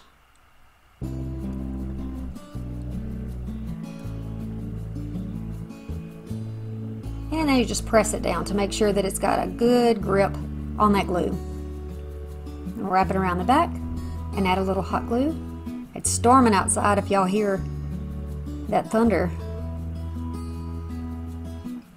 Okay, then we're going to just turn it over and do a little fluffing because we mashed our bow. And there's our pretty little cottage sunflower sign. Cottage sunflower tag sign. I hope you like this one. Pretty simple to do. And here it is hanging up so you can see how it looks. Our next project, we're going to use some wired ribbon. This is plaid. It came from the thrift store, but I think it came from Hobby Lobby. Then I'm going to use some more thrifted thread. This is not thread, ribbon. Some sheer ribbon, and then I have some more ribbon on the side. Going to use this decorative paper, a hello sign, and then this came from the Dollar Tree. So this is a round from the Dollar Tree. I've got some gold paint here that matches the inside of that sunflower. These are the same stickers that we used on the previous project. And we're going to carry this over into this project, which is going to save us a lot of money. So the yellow on the hello sign is not quite the color that I want. I want it to be a little more mustardy, a little more warm for fall.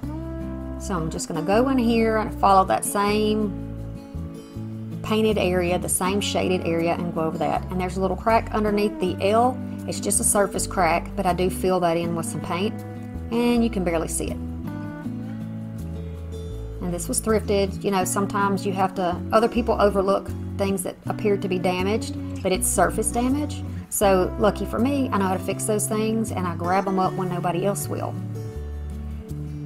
So I just go on and do that, and I did let that dry and add one more coat afterwards. Take the tag off, then clean it up a little bit. I'm just using a little bit of sandpaper to just buff that out a bit. Then I'm going to take this is just decorative paper. I'm going to take this and I'm going to trace it under my round. And take my scissors and then trim that up. We're going to make a nice big, almost a semicircle, but actually bigger than a semicircle. And we're going to use this for the bottom part of our sign. Again, no painting necessary. I like the brown that's on there. We're going to leave it just like that. So I'm going to use just a glue stick. Use whatever you have. Jot certainly works great. You can use Mod Podge if that is your adhesive of choice. But we're going to use this because this is what I had by me and it works quickly. So for purposes of video tutorial, this is what I've got. I'm just going to place it down and make sure that it's where it needs to be, and take my wooden ruler and just press out any bubble that might be there or any wrinkle. And fortunately enough, there were none. I'm going to start removing my stickers here. I was so happy to find these at Goodwill. I have like 6 sheets of it. Really nice. And the image is beautiful. I'm just going to start adding this on here. I'm going to overlap it onto the polka dot part, and I'm going to put some on the top part. You can put as many or as little as you like. You can also take your stickers and put them on the bottom section as well, if that's what you want to do. But I'm going to do something different on the bottom.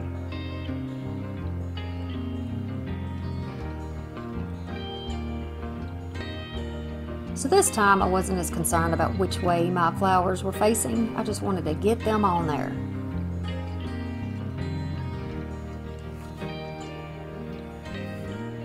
Then I'm going to take my sanding block. You can see that I have some that needs to be trimmed. And I'm just going to go downwards and away. Down and away.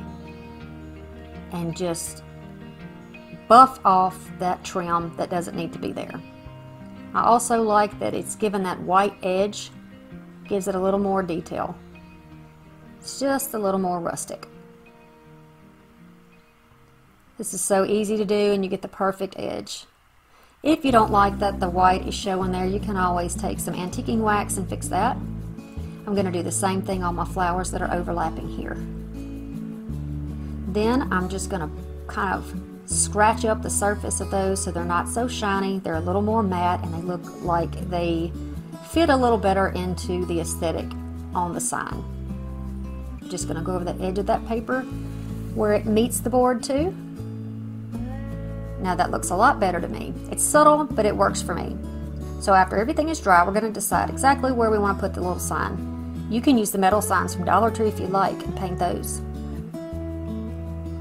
Okay, so let me show you how to make the bow that we're going to make.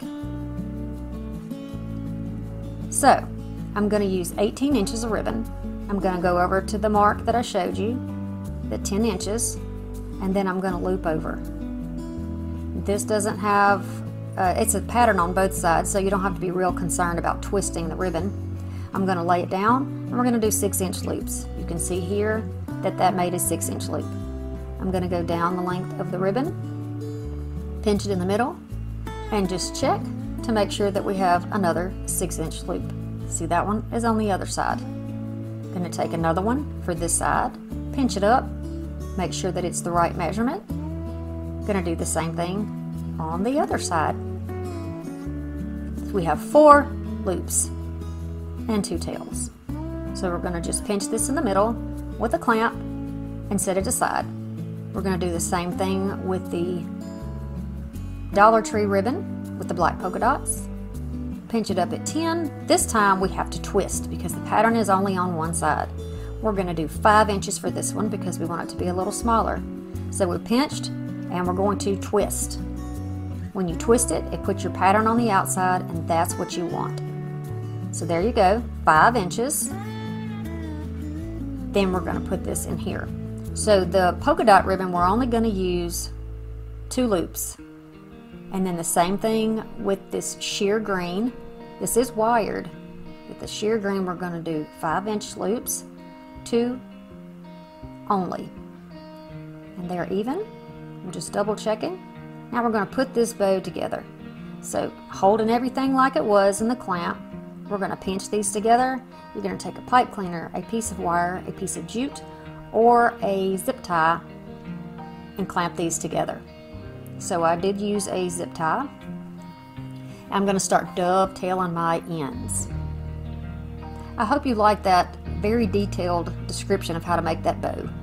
If you do, let me know because I can certainly take more time when I'm doing bows to help you out if you feel like you need a little extra help in the bow area. Alright, now I'm just going to trim this up where it looks right. I always have an idea of how long I want the tails to be, but once you start fluffing out a bow, you know, feel free to go ahead and trim everything, cut things shorter, leave things longer, whatever looks right to you, feels right to you. So that's what I'm doing with all of these. I'm giving them all a little trim and then fluff them out really good. So now it's time to fix our sign down with the lettering. Put the lettering on the back. I'm going to put glue on the lettering on the back side. I'll get it out in a minute. Got to work quickly so it doesn't dry too fast. And then flip it over, eyeball it, and put it in place. But you got to move kind of quickly or your glue is not going to grab. It's just going to dry on the back. You can use wood glue or whatever you want to use for this. E6000 if that's what you like. Oh, I used a pipe cleaner. I did not use a zip tie. My bad. Hot glue it down, and I'm just going to use one of these laundry clamps from Dollar Tree to hold it in place until it's dry. Once it's dry, go ahead and do your final little fluffing on your bow to make sure that it's exactly how you want it. I felt like it needed something else on the end, so I'm just going to take a couple of more pieces. These are 10-inch pieces of this polka dot ribbon. I'm going to put these with dovetails, and then I'm going to add them on each side of the bow. Really easy to do. My wire was sticking out a little too long on one side. So just go ahead and hot glue those in where they look like they make sense. I post videos on Mondays and Thursdays at 5 p.m. Okay, now Dollar Tree again. This is some Dollar Tree ribbon. I have some green and some brown burlap. I have some thrifted plaid yellow and orange ribbon. And then this one also came from Dollar Tree. It's a wide open burlap. These are thrifted sunflowers, but you can certainly get the ones at Dollar Tree. And this is a Dollar Tree wall adhesive. There's one pattern on each side, and they are really pretty. Very country vibes I'm getting from this. And this is a thrifted piece of sign that I got from Goodwill. You can use any type of plank, or you can use a long sign from Dollar Tree too. There's lots of signs around the holiday times that you can get, like the elf sign and such, that are long and narrow. Just make sure that whatever sign you get, it's going to be wide enough to fit your flowers. So I've chosen to do the double one for this sign, and this is actually going to be like a porch leaner. It's just a little sign that you can lean against the wall. You can put it outside and lean it against the wall, or on your fireplace, mantle, or even on a cabinet shelf or something like that. You could also put a hanger on the back if you wanted to. Alright, so I'm just going to place this down. Be sure that you get out all the little white bits that are in there, the little sticker pieces that need to come out. Then I'm going to use this wallpaper smoother and just carefully press this down on the board. If this is something that you would choose to use outside, be sure that you get some Mod Podge or some type of a spray sealer and put that on there to protect it and keep it from peeling off. So here are two different types, and you can use a sponge brush to put that on. But to make the video quicker, I'm going to skip that part for now. Now I'm thinking of ways that I can decorate this sitter. And I've decided I'm going to use some jute. So I'm going to use some hot glue, take this jute, and just randomly wrap it around the bottom of the sign. Around and around we go. Where it stops, nobody knows. And I had a tangle, so I had to edit that part out. Now, we're going to glue the back down, or you can tie it, whichever way you want to do it. Gluing it's a lot simpler in my opinion. And then you're going to press that down. Protect your fingers, it is hot. Now we're going to work on the top. I intentionally left this with a big blank spot on the top because I wanted to do some type of embellishment. You know me, I've got to add a little something extra. So I'm going to layer up my ribbons.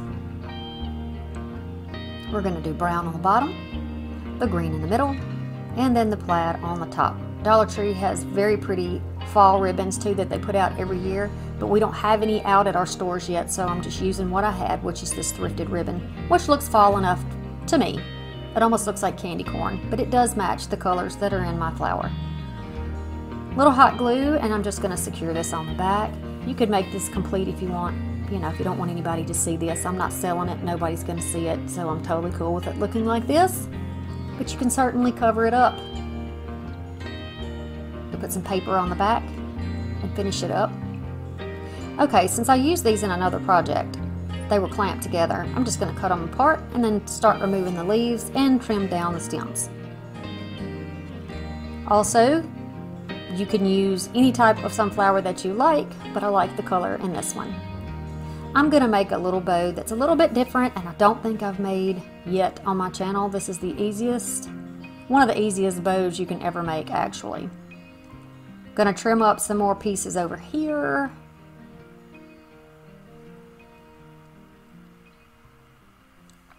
These are all being cut at 4 inches.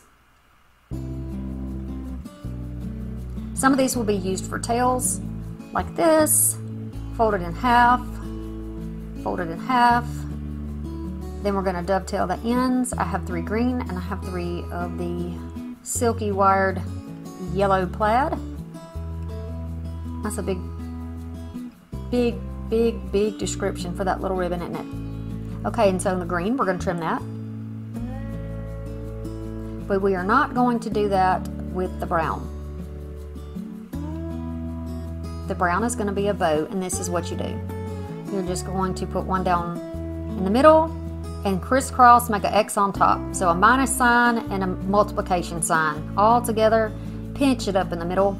Then you're going to use your jute and tie it off.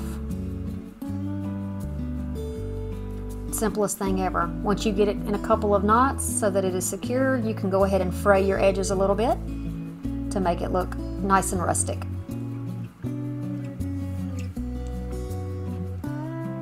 Alright, so we're going to start working on the top, and because the end of these leaves are kind of thick where they stick to the stem, I'm going to trim those down so they're not as bulky.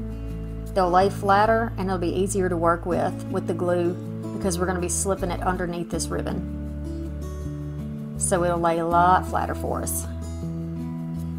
We're going to try to make our life a lot easier. If we can't find joy when we craft and we're frustrated all the time, then it kind of defeats the purpose. So I like to enjoy what I'm doing, and I try to make things as easy on myself as possible. So we're just tucking around the leaves wherever you may want them to go. I love the color on these particular leaves.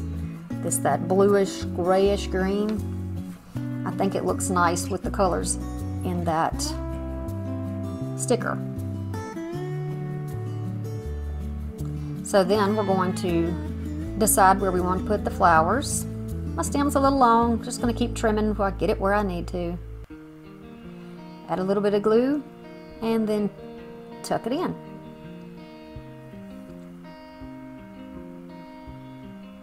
I'm just pressing down a little bit to make sure that it doesn't fall out.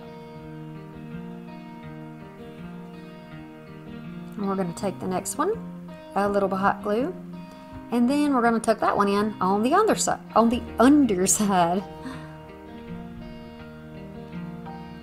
Yep, I think I need more coffee, girls. I really think I need more coffee today. So here's our bow. I've got my knots in it, and I'm just going to trim off what we don't need and decide where we want to add it.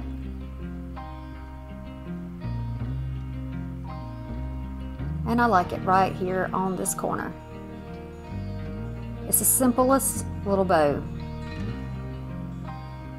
We're going to offset those little tails, fold them over, push them out to the side a little bit so they look like a V, and just layer them in there, here and there, wherever it looks good.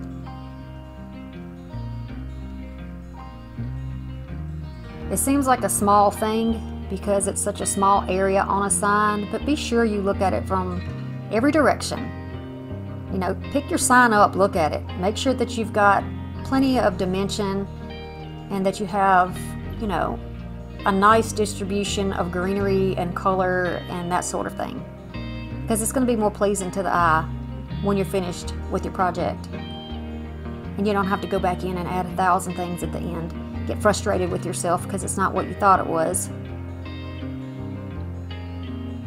It's your project, make it the way you like it. So I've just decided that I needed a little more yellow in here, and I went and picked a few more pieces of scraps that I had. This is just some scrap florals that I had over there in a bucket, and I think they look nice with that. How do you like that?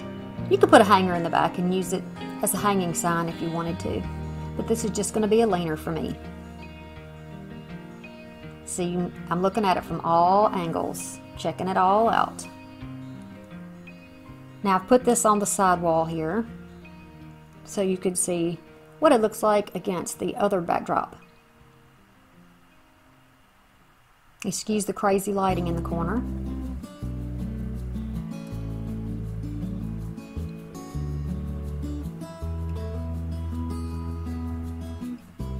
I like all of the projects because I think sunflowers are amazing. All right, here we go. Going to be the easiest one. I'm going to use a thrifted milk can or some sort of a vessel. It doesn't have the handles on the side, but you know, you can certainly do this with a bucket, and you can do it with something that you find at a thrift store, at a garage sale, whatever. This is from my wall sticker set that came from Dollar Tree, and so is the sunflower. It's the other half of the set that we just used. And I'm going to place it down on this can. I'm just deciding what length I want, how tall I want the flower to go up, if I want some greenery on it. Main thing is the flower. You can put Mod Podge on here first if you would like to make sure that it sticks down, especially if you have a real shiny surface, because these wall adhesives are intended to come off. So, you know, they will kind of lift up if you don't seal them in. So you would want to put something down on the shiny can or put some chalk paint on it. Put down your flower and then seal over the top of it if you want it to be permanent. Okay, so, but I'm not doing that because, you know, I like to reuse my things, and this is just for instruction to show you what you can do. So I'm just kind of centering that where it looks like it's standing up straight. Probably isn't.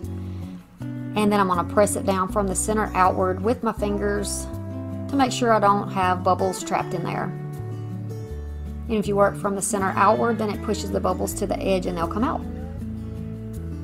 And then I'm pressing down the greenery that's attached, so the foliage. And I'm just going to go around the bottom of the can there too.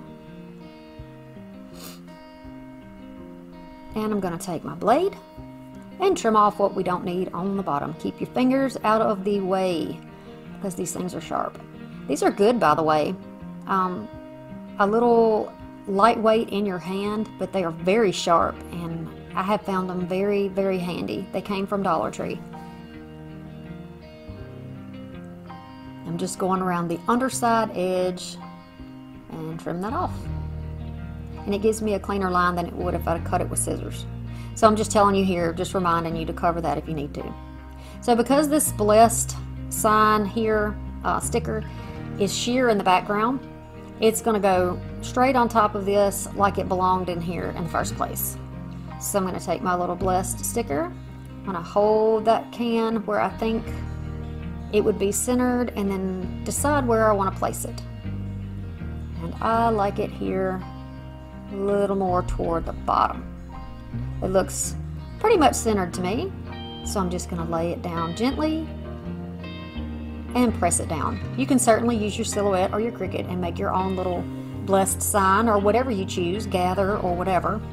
You could even use family, something like that. And I'm going to press that down. And there's my pretty little enamel can.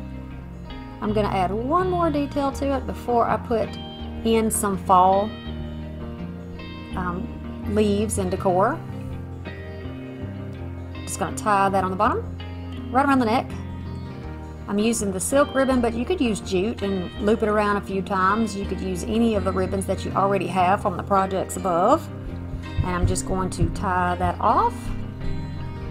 Y'all excuse my children, it's summertime and it is wildness going on upstairs. Just a simple bow here to tie off the top. And this looks very farmhouse to me. What do you think? A little rustic farmhouse for you. We've got a bunch of different ways to decorate using wall stickers in this video. So I'm just giving you examples of what you might want to use, what you maybe could put in there. These are a variety of little picks that came from Hobby Lobby and Dollar Tree. And of course, by Hobby Lobby, I mean Goodwill. And then I have these that I decided to use. This is like a seeded grass. And I'm going to put these in the top. Just going to bend it over so I can use it again. And I added some wheat picks that I got from the thrift store as well. And this is how it looks. What do you think about that? I think that's pretty nice. You can definitely get wheat stems for yours too, and you can get them at Dollar Tree. These are dried stems, but you can get the ones that are the plastic kind and they'll last you for probably ever. These, you have to really baby these real wheat dried stems. Calendar sign. But they're worth it. This is from a package of calendars last year. They do have this in the calendars if you're fortunate enough to find them this year, but I think the background is white. This sign that's on top of here also came from the Dollar Tree. This was in the summer collection. You're just going to trace that out, cut it out, and then this will fit right on top of that faux wood round. That's what we're going to call it, a faux wood round. Sounds fancy.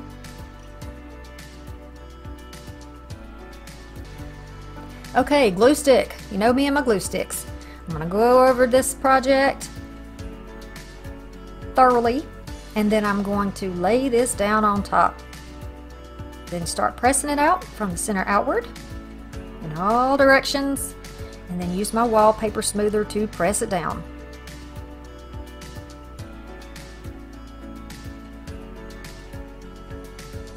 Okay, take your sandpaper, same thing, go around your edges with your sandpaper and just shear off those edges to make a nice smooth finish. Then we're going to have something to attach this down to that little flat basket or paper plate holder or whatever you want to call that thing. I got it from the thrift store, so I really don't know what it was originally intended for. We're going to put down our pieces of wire with a little bit of paper so that we can put this on and have a good grip. We don't want anything falling apart. So here we go. I've let the glue dry, and now I'm just lifting those pieces of pipe cleaners up so that I can press it through this little piece of whatever. Wicker? Is this wicker? Cane? I'm not sure what it is. We're going to call it a basket. How about that? It's a basket. Then you're just going to twist it down and push it down. Twist and push it down. You want to lay it flat because you want to protect your surface when you hang it up. Okay, it already looks fantastic, right? You could leave it just like this. You could go to Dollar Tree and get a $1 pick that's already put together for you. How simple is that? I'm taking a pipe cleaner, but you can certainly use wire or you can use jute, whatever you want to use. and just go ahead and secure this down to that basket right in the top center. Alright, flip it over, turn that little knobby piece up so it's out of the way. We don't want to see that in the front. And then clip it off. The next thing we're going to do is work on a little bow. This is the same bow that I showed you earlier. I'm showing the same bow in a lot of projects because it seems to be the most easy one for people to understand and replicate. And it's such a simple bow. When you're doing a style that's not real fancy or glamorous, it really does fit into a lot of your decor pieces. Alright, so I'm dovetailing the ends. By the way, I have about 1.5 feet of this plaid. This came from Dollar Tree. It's not as good a quality as the orange that you're going to see me cut next. This one is some fantastic ribbon. I should have gotten a lot more of this, and this is leftovers from last year, by the way. I haven't found the new ribbon this year. I'm gonna fold it over and dovetail it. Look how thick this stuff is. This is nice. Very nice ribbon. So I'm going to loop them over like this. Hold it in the center. And then pinch it down. Simple. Use whatever bow technique you like, whatever type of bow you want to do.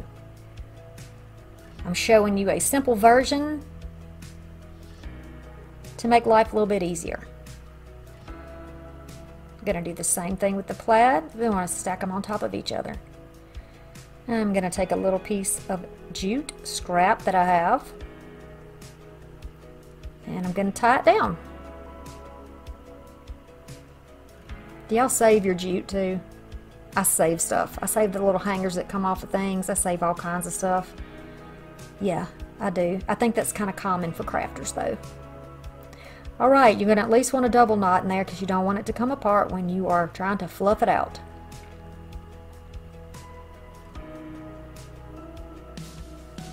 And once you get it like you like it, go ahead and take the extra ends of that jute, thread it through the back of that basket, and just tie it right securely on there.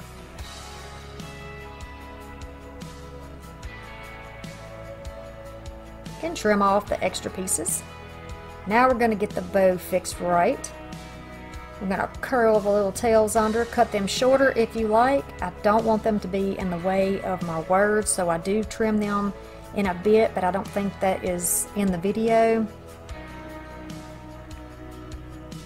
And then to keep these letters where you can see my words, I'm just going to take a little hot glue and then gently rub the leaves into place. This is also a good way to make your picks look a little more high-end when you're using them in signs and in other pieces of decor where they're kind of laying against something. As you can stretch them out. You know, you get them at Dollar Tree, they've been stuffed in a box. They're kind of, some of them look kind of sad. And you see my sunflowers kind of sad looking there. We're going to fix that, and we're going to fix that greenery so it stands out and it looks nice and crisp.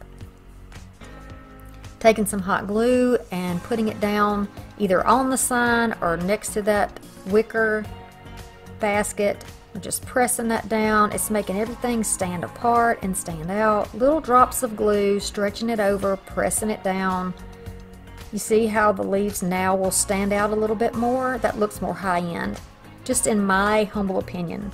And also, my flower looks kind of sad, so I'm just going to take a pencil and my fingers with a little hot glue and just put those layers together so that the top layer will pull upwards on the bottom layer and make it look a lot more together. That's a major improvement, right? Yeah. So now we're going to do just a little something on the bottom. I'm going to take about 6 inches of this orange, and I'm going to do 5 inches of the black and white. I'm just going to dovetail it and then lay it down.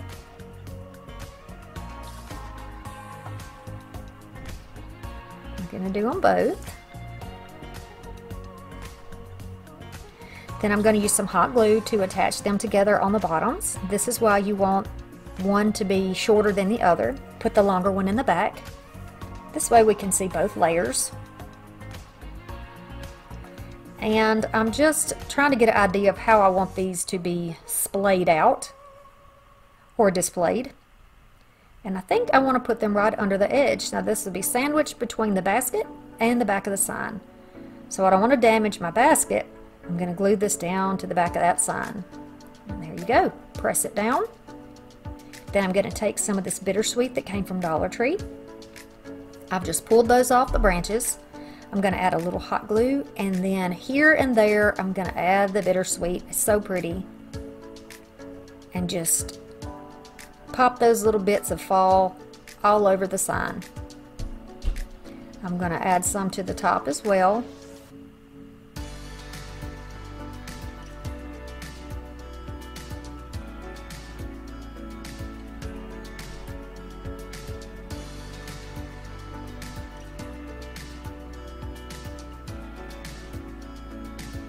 Until I get the look that I am going for.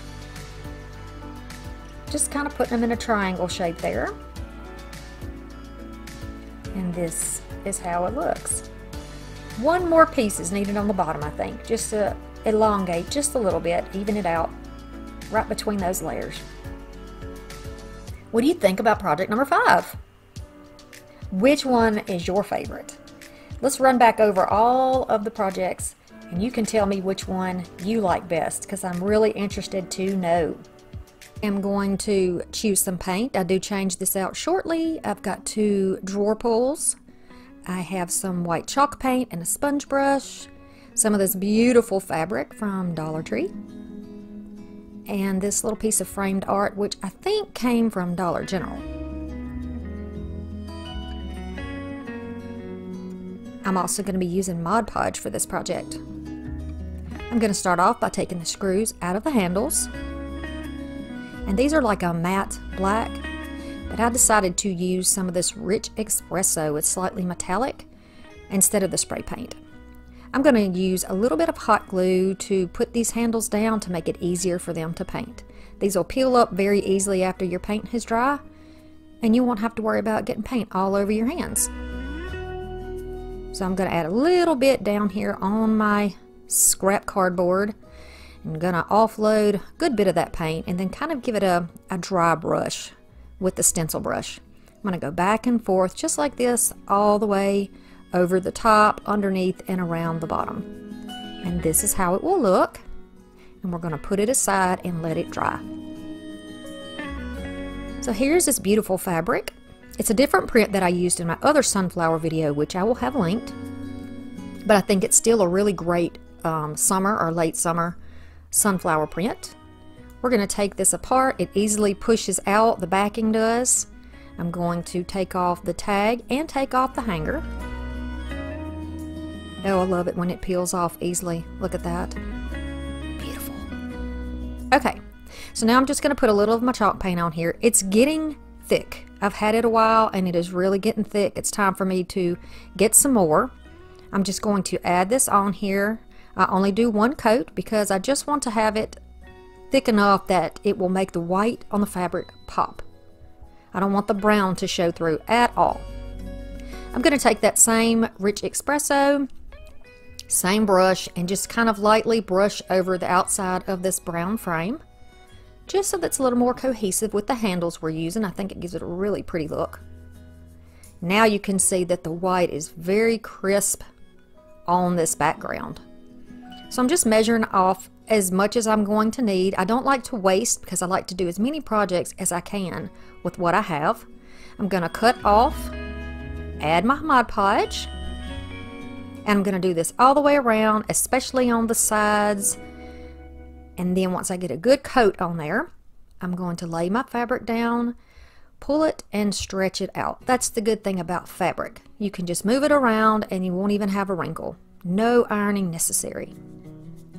I'm pressing it down on my edges, my corners, and I'm going to take my Mod Podge roller and roll it out to make sure that it is bubble free and that every bit of that fabric is attached down to the backing. So to make it a little more manageable, now that I've got it on there, I'm going to go ahead and remove the excess. I'm not going to cut it completely down straight yet. I'm going to add a good thick coat of Mod Podge over the top of that, and I'm going to be sure that I get over the entire thing, including the middle and all of the edges. You'll almost see the white on the outline there, because I want to make sure that that is stuck down nicely. I'm going to prop it up so that it can dry. Takes a while for the Mod Podge to dry, and once it is dry, you can go ahead and trim it down to the size of the backing. This doesn't have to be perfect because, again, it's going to be underneath the frame, and you won't be able to see any rough edges. Unless, of course, that kind of thing bothers you, then, you do what you need to do. You could also definitely sand this, but the cutting is a little bit quicker when you don't have to be perfect. So then the frame will sit back on it like this. I'm going to flip it over, and thankfully it just pretty much pushes back down into that frame, or that outer ring. Just pops back down in there. And then, of course, just to make sure everything stays together and doesn't come loose, I'm going to take my Gorilla Glue in my little glue gun here and just go around and kind of seal off the edges. I'm going to be using this as a decorative piece, and I do not intend to put anything heavy on here or lift it by the handles, nothing like this. This is just for decoration. So I think it's great already, but I want to add these handles. My handles and the framed art, they came from the thrift store. And then, of course, the fabric came from Dollar Tree. So I'm going to add them to each end, and it's easy to center these because I have a line in the middle, so you can kind of see where it goes. And then press them down and let them dry. Again, I'm not lifting with those handles, so I'm not concerned about whether or not it stays down permanently. Totally okay with it. The next one is a sunflower pitcher. So these little pitchers come from the Dollar Tree. And they come in a variety of colors, but this is the one that I found. I'm going to use some Spanish moss chalk paint. I love this beautiful green. I have flat paintbrush and a variety of ribbons. I'm also going to have some jute and this piece of fabric. Now first off, I'm going to cover up this beautiful terracotta, and I'm covering it because it doesn't really match what I am doing here. Otherwise, I love the color. I'm going to take this flat brush, dip into my paint, and just drag along where the paints overlap. So there you can see that terracotta underneath the white. I'm starting at that line right above it. And I'm going to do this all the way around just to get a nice clean line. If you don't have the dexterity, if you don't have a nice smooth hand, feel free to tape it off. I don't really care if mine is completely straight. I'm not worried about that because, again, rustic. Rustic saves me. It's my best excuse for being sloppy. I'm going to go up the handle and all around just like where the paint was before. And I do 2 coats because the first coat is not thick enough. So here it is, wet. And I'm going to dry it down. I know that I want to be doing some decoupage on here, so I'm going to choose this little flower, but you can use anything you want. You can use a whole strip of fabric or a square or a circle or whatever you like, but I don't mind the fussy cutting because these little scissors that I have make it a pretty easy job. So I'm just going to kind of trim around the flower, and if you want to do this and you don't want to trim it, you don't have to trim all around it. You can just make a circle around it. No biggie. But once it's all cut out, this is how she looks. Not perfect, and I'm fine with that. I'm going to take some Mod Podge and a nice clean brush and put this on the spot where I know I want my little applique to be, or my little fabric piece to be. I want to be sure I get my leaf in there too. So I'm just going to add it right there. And I like that one leaf is kind of hanging down over. And it looks good that way to me. So now I'm just going to go around my edges and kind of seal it off, and then brush from the inside outward. That way, if there are any bubbles, they come right out. can go under the edges. You can flip your little leaves up to make sure that you get under there, just like that, and it'll flip right back down. Now because this is matte, I'm going to go ahead and cover the entire thing so it has the same finish when it's dry as the applique does. And this is how it looks when it is all dry. And I think it's cute. This would be very cute on a little coffee bar or on a tiered tray. Now I have two options for the bows because for some reason when I was doing this project I could not get the bow to come out the way I saw it in my mind. So I started off by overlapping two gold ribbons and one of these beautiful little ribbons from Dollar Tree with the white background and the sunflowers. I kind of overlapped them and then wrapped them around where the little seam was between the colors and tied it off there. Thank you so much. 80,000 views on my videos. Thank you to all of you who are viewing today.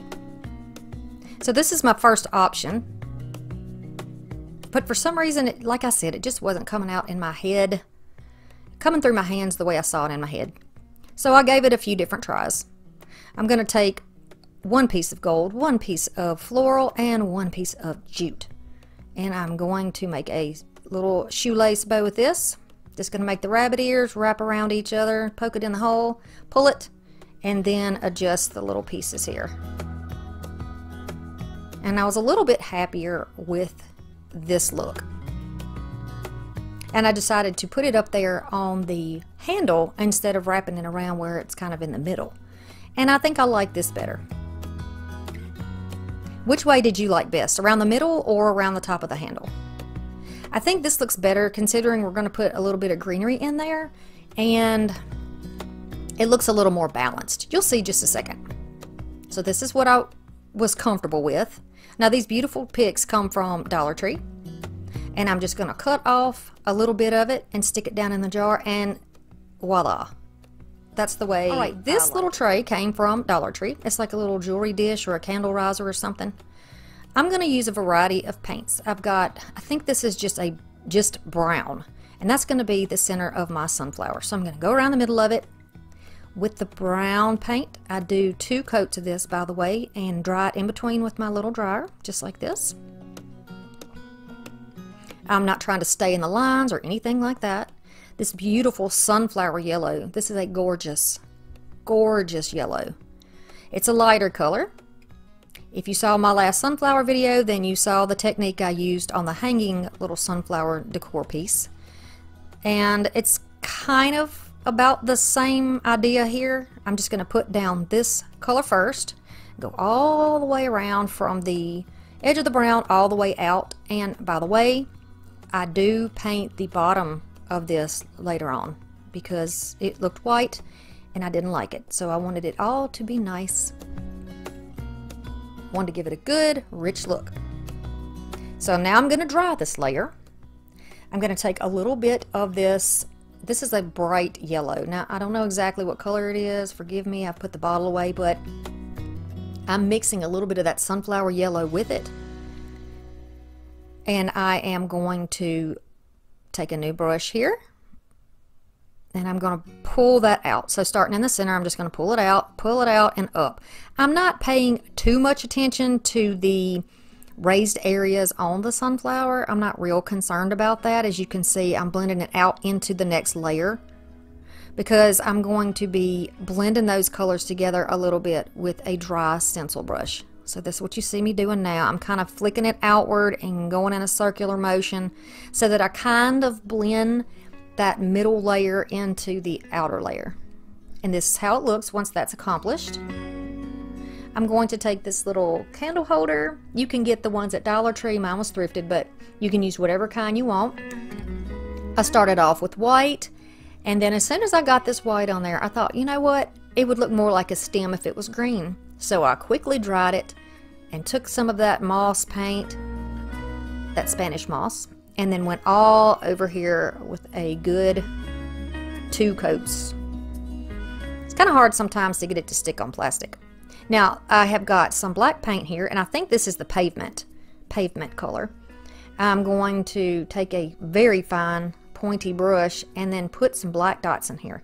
I do this because this looks like sunflower seeds. A little more realistic, right? So I'll do that all over there. And now it looks like the center of a sunflower. I'm going to use a little bit of E6000. And I'm going to use some hot glue. You definitely want to use some E6000 or some other type of a glass-friendly adhesive if you are going to be doing something like this type of project. So see, right now the bottom is white, but I'm going to fix it. I'm going to press that down, let that glue set up. Now it's nice and strong.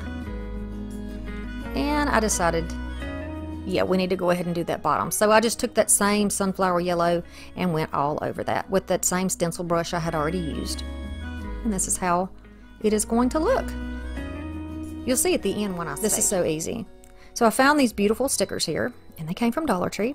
And this frame, it is a 4x4, and it just has two pieces of glass in the inside. I took my plastic off, and now you twist these little pieces here. It's going to lift the back out, and then you can get your two pieces of glass out. One piece has a tiny bit of adhesive holding this paper in place, so I'm just going to pull that off, get it off with my fingers as best as I can, and then clean that up with some alcohol and a nice clean microfiber wipe. Now I'm going to lay down my glass here and start applying my stickers in whatever style and fashion that is in my little head. And I encourage you to do the same thing. You don't have to do the same thing anybody else does. You know, make it your own.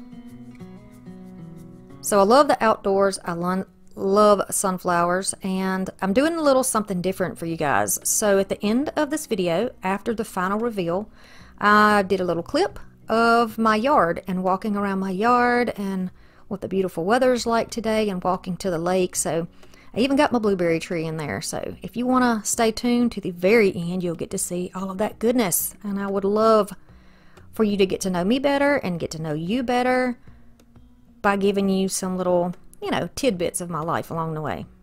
If that's something that interests you, be sure to let me know in the comments section. And I appreciate it very much. Okay, so you can cut these pieces off to kind of customize this however you like it. I wanted my sunflowers that I put down to have little stems, so I just made them out of a piece that I had cut down smaller. So now they connect, and don't those look like they were intended to be that way? Love it. So I'm not going to use those other petals there. I'm just going to use it just like this. I like that. And now I can put down my bottom glass. Going to flip this over and put it back in. Put the back frame piece on, and then close down those little clasps, and then that little piece of artwork is complete. I've got two options for you that I'm going to show you that you can do if you would like to put some type of a backing on here, or what it would look like if you leaned it against something.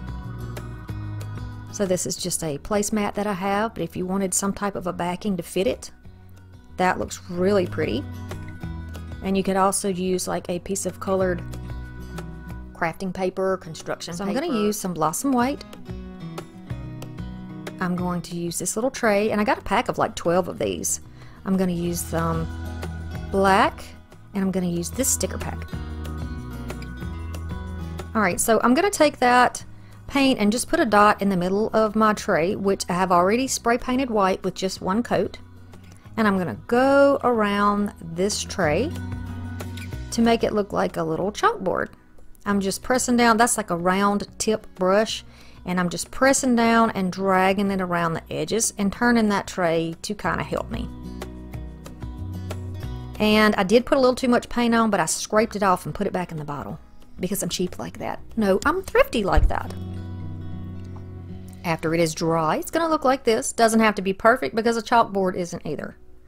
I'm going to pick this sticker and place it down in the middle. And it's a little 3D sticker. It's really cute.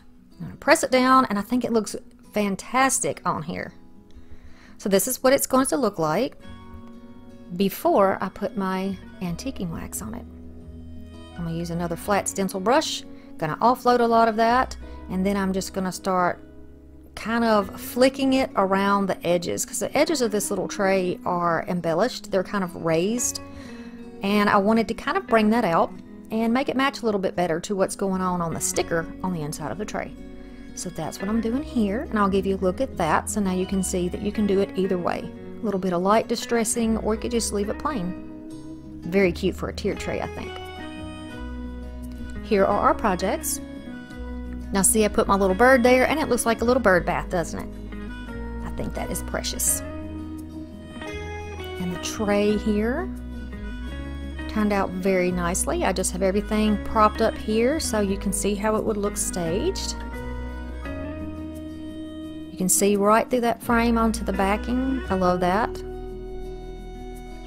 Which one of these do you like best? I would love it if you would subscribe to this channel and become part of our thrifty artistic family. This looks like a pedestal for maybe a sign. This butterfly, it's like a resin butterfly wall hanger thingy. And then I have some embroidery hoops, 2 sunflowers, and a garland here. Just a little section of garland. And my Waverly wax and a wet wipe. I'm going to start by taking all of this apart. Now the only thing that wasn't thrifted in this project was my Waverly antiquing wax. Everything else came from Goodwill. So I'm going to take the hoops off. Just going to use the inner rings, and first we're going to give them some color. They're fine as they are. If you don't want to color them, you don't have to. If you'd rather paint them, you can do that too. But I am just going to add some on the wet wipe so we get a light, nice stain, and go all the way around the inside, the outside, and the edges of this ring. See the difference in the color? It's subtle, but it matters. So I'll do the other ring too, set them aside to let them dry, and now I'm going to do the butterfly. This white color or lack of color just doesn't have any dimension to it. So by adding some of this wax, we're going to get some shadowing down in the lower sections of the details of this butterfly. And I want all of these to match, so I'm going to use the same wet wipe and go over the high spots on this little pedestal. I'm going to wipe it on, and then I'm going to be wiping it back off. This is going to, instead of looking like it's dirty, it's just going to give it more of an aged look, and I like that. It changes that bright white to a little bit of a creamier color as well. And it fits into my rustic decor perfectly. And that's the idea when we get thrifts, right? Is to be able to find something that appeals to us and then make it our own. So we're going to do the same thing here. Don't want to wipe on the insides, just wipe over the top, and look how it just settles in the cracks. Alright, so we're going to set that aside to dry, and we're going to attach these 2 hoops together. Just going to add a little hot glue and attach them to what will be the top of the topper, to give it some more security and to give us some more space to put our butterfly later. I'm going to use some jute and wrap it around where we have them fixed together. Go round and around and around. You can use ribbon for this, or if you use some type of a super glue, you might not have to use this at all. I'm going to add some hot glue, just press that rope down into it, that jute, and then I'll trim off what I don't need. Protect your fingers here, and then I'm going to just clamp it. I love you guys. I hope you know I love you to the moon and back. Enjoy your coffee break. Okay, so once the butterflies dry, I'm just going to get an idea of where I want them to be on there. And I'm going to move on to putting this ring down on the pedestal. So we have a back and a front, it appears, on this pedestal. And I want this to go to the back because when I put my florals on, that little metal piece will be there for me to attach some things to. So I'm using my screw to press a hole in this wood, just a little dent here, to give me an idea of where I want it to be centered. I'm going to add some of my Gorilla hot glue to hold it in place. It's going to make it easier when I drill the screw in. Be very careful, use a slow speed because you will split this wood if you are not very, very careful. You can use a little finishing nail or something there if you want to. So I've cut this apart into little pieces, makes it a little more manageable. I've cut the stems off of the back of my flowers, and I've kept one of the leaves. Now's the fun part, when you get to just play around and arrange. So now I can put one of those pieces right there on that little metal piece on the top to help hold it in place, and secure a piece down to the pedestal. I think this is silver dollar eucalyptus. I think that's what that's called. And then I'm going to start placing my flowers in to make sure they stay where they need to stay. I'm going to add a leaf in here just so that I have some of that foliage that originally came with those flowers. And then push them in here and there until I get them as full as I like. You can use a little bit of glue to fix it, to keep things from shifting around too much if you want to. And then my glue gun was sticking to this piece. I left it in here to show you. It's craziness. It kept sticking and pulling away, sticking and pulling away. So once I got it straightened out, I decided to go ahead and add the other sunflower on the base instead of up there on the edge. I'm going to add a little bit more greenery just to kind of, you know, extend it out a little bit. Move it around where I got the glue on the frame. And then just go ahead and cover up the back over here, the hardware. Nobody has to see that. Then I'm just going to push the backing out a little bit so that it will fit, the butterfly will fit up there over the frame. Don't worry, I'm going to flip it here for you. And I'm going to flood it with glue. Make sure that that butterfly doesn't go anywhere. Like I mentioned before, there's Gorilla Glue in my glue gun right now. So I'm just going to put a lot of it on there and on that jute section too. And then I'm going to use some clamps to hold it in place, and it's going to dry like that. I'm checking to make sure it's cool, and that's been several minutes, so you don't stick your finger in hot glue. Once it's cool, I am going to move on to the next part. I'm going to cut 7-inch pieces of this beautiful thrifted ribbon that I just very recently picked up. Love this. And I'm going to cut 3 pieces. I'm going to crisscross and put one right in the middle. We're going to make a simple little embellishment, or bow if you want to call it that, although there are no loops. You could still call it a bow, I think. I'm going to take a little of my jute cord and I'm going to put it around the middle, flip it over on the table, and then give it a few knots. This is going to hold everything tightly in place. And if your ribbons flip over on you, just push them back down. You can dovetail your ends if you like, and then decide where you want to put that bow. I decided that I like it here on the bottom. So since my cord is still there, my jute cord, I'm just going to twist it around, poke it through the flowers, around the back of the pedestal, and tie it down. And this is how it's gonna look. Now this one is one we already had in the house. It belonged to my mother-in-law, and it has seen better days. I think it was used for potty training, probably for the kids, lots of grandbabies. So I'm going to give it a new life because I think that it is precious that she had it, and I think we can fix it up. So after it's clean, I'm gonna have some Mod Podge, I'm gonna have my fabric here. I'm also going to have some white chalk paint, which you will see in a moment. You can see the color underneath here, so I'm just going to trim off what I need, and then I am going to paint it with this plaster chalk paint, just on the top. This is going to make that fabric pop. You see the difference there? It really makes it pop. So I've already put my layer of Mod Podge down, and I'm pressing this down with my hands, and then I'm going to roll it with my Mod Podge roller. I'm going to go all around the edges really well. Then I'm going to go back over it with the Mod Podge and lay a good coat down all over the edges, all over the top, and all around. But I'm not going to do the sides of the top. We're going to have that taken off. You see here how I did it?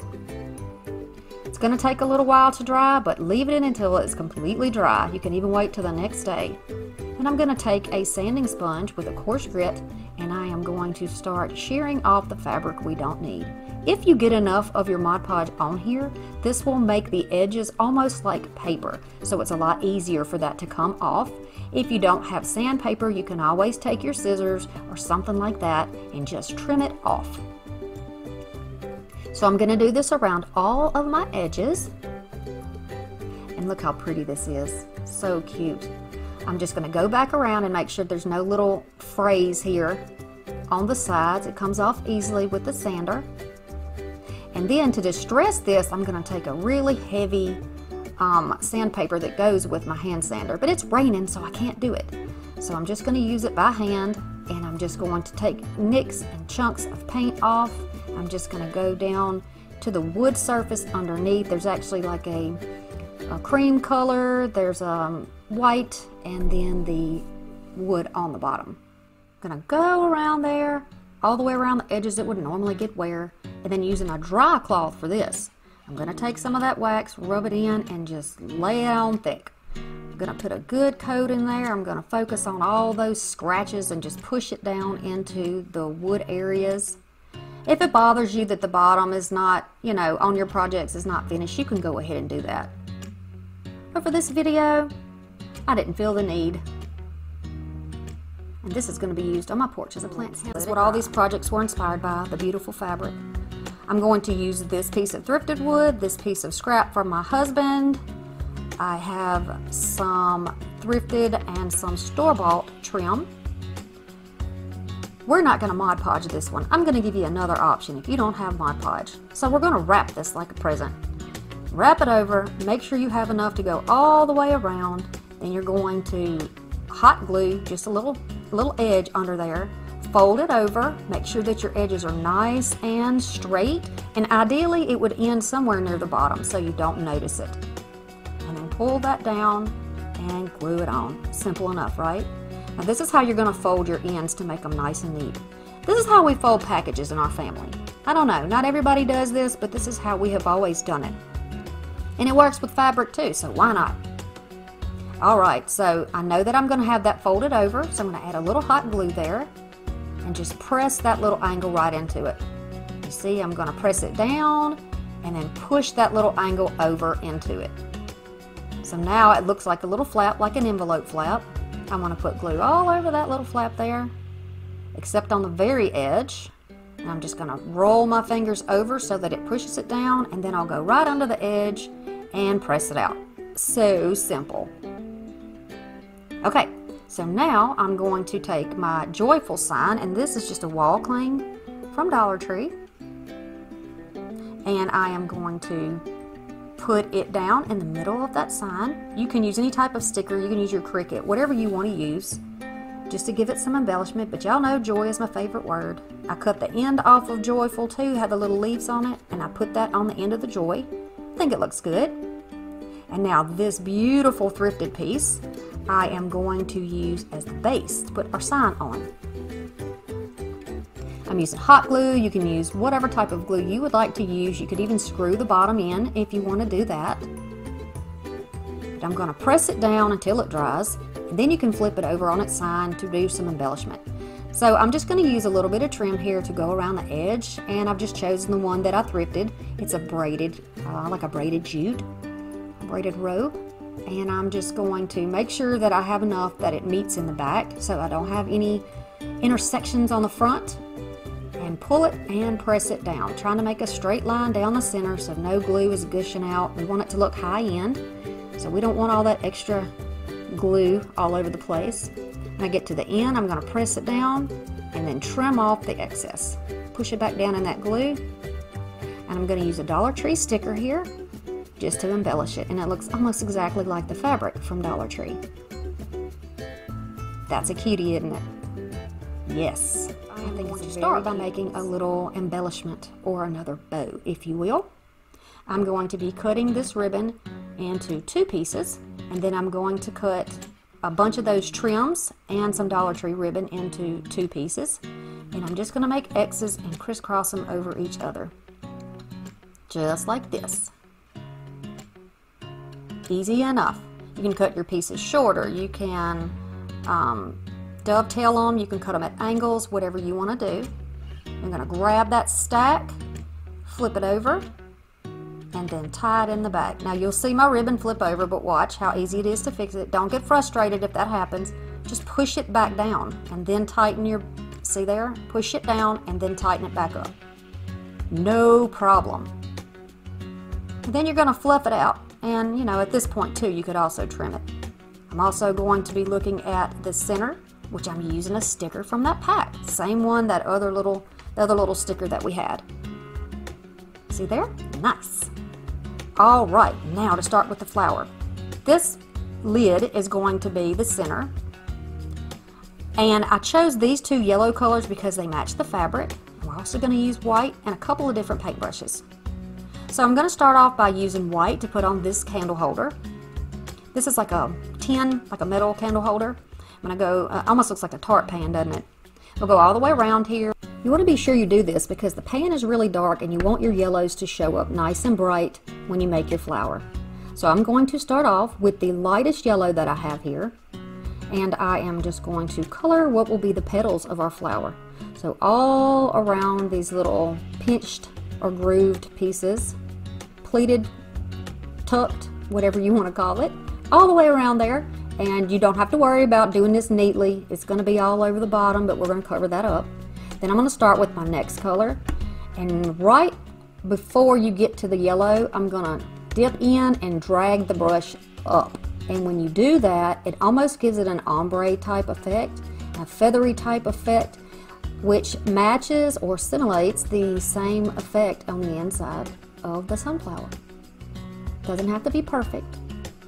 Once it is dry, this center is going to be glued onto it. Be sure you got all the wax off your candle holders because they will not stick if they have wax on them, so clean them up really well. Put a good chunk of glue on there, put it in the middle, and I'm just kind of eyeballing it, and then I'm going to press it down. Now you can embellish the center if you like. This is just a window cling. You could use a glue stick to put that on there if you wanted. You could use your Cricut if you wanted to do that. You could use any stickers you want, but I'm going to leave the center plain. I'm going to use a curtain ring, take the screw out of it, and I'm going to get some more of this beautiful ribbon. It's so rustic looking to me. I just love it. I'm going to pull it through the center, and we're going to use this to make a hanger. A little glue to attach the two on the bottom, and then we'll flip that flower over and glue it on the back.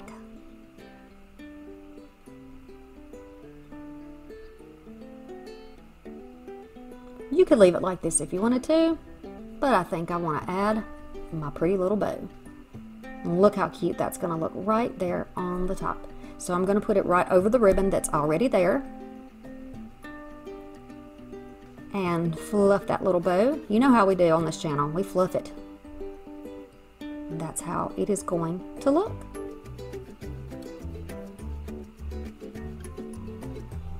Here it is, all fixed up and staged for you. Never mind the clip on the back. I just used that to hold it in space. I believe in you. I hope that you believe in yourself. We're all crafty, and you can definitely do these. We're going to start off with one of these floral blocks. You can get them from the Dollar Tree. I have some thrifted greenery. And this is sort of a fall colored greenery. I have some pigs that were thrifted. Some little daisies and some sunflowers. A little pick from the Dollar Tree. An embroidery hoop. And I'm just going to take my rotary cutter and just start slicing through with the plastic on to keep it a little bit cleaner. It's all going to come off in a moment. Once I get my mark all the way around, I'm going to take my metal ruler, and of course after removing the plastic, I'm just going to slice right through that.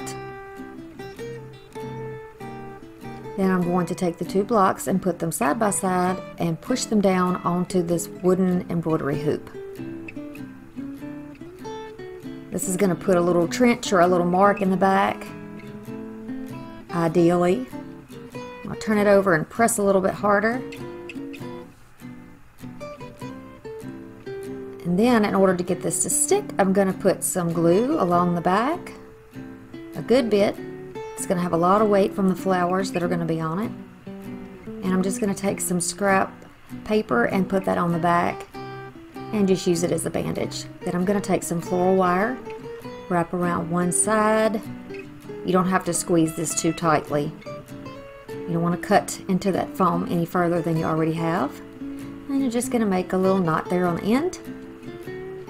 Twist it, lay that down so you don't poke yourself, wrap it around to the end and back around, put those two pieces of the ends together, and then lay those flat. You can cut them down if you need to.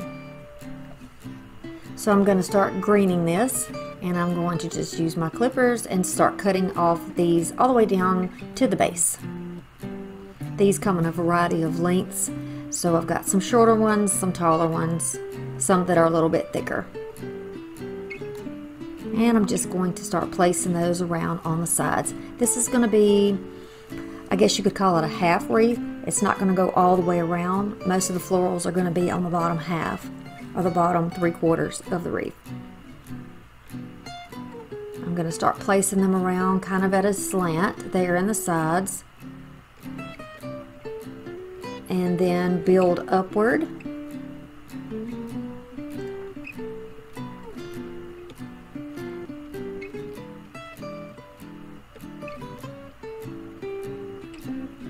Just keep applying those in there. You have that wire, so that kind of helps hold them in place too, gives them a little extra support.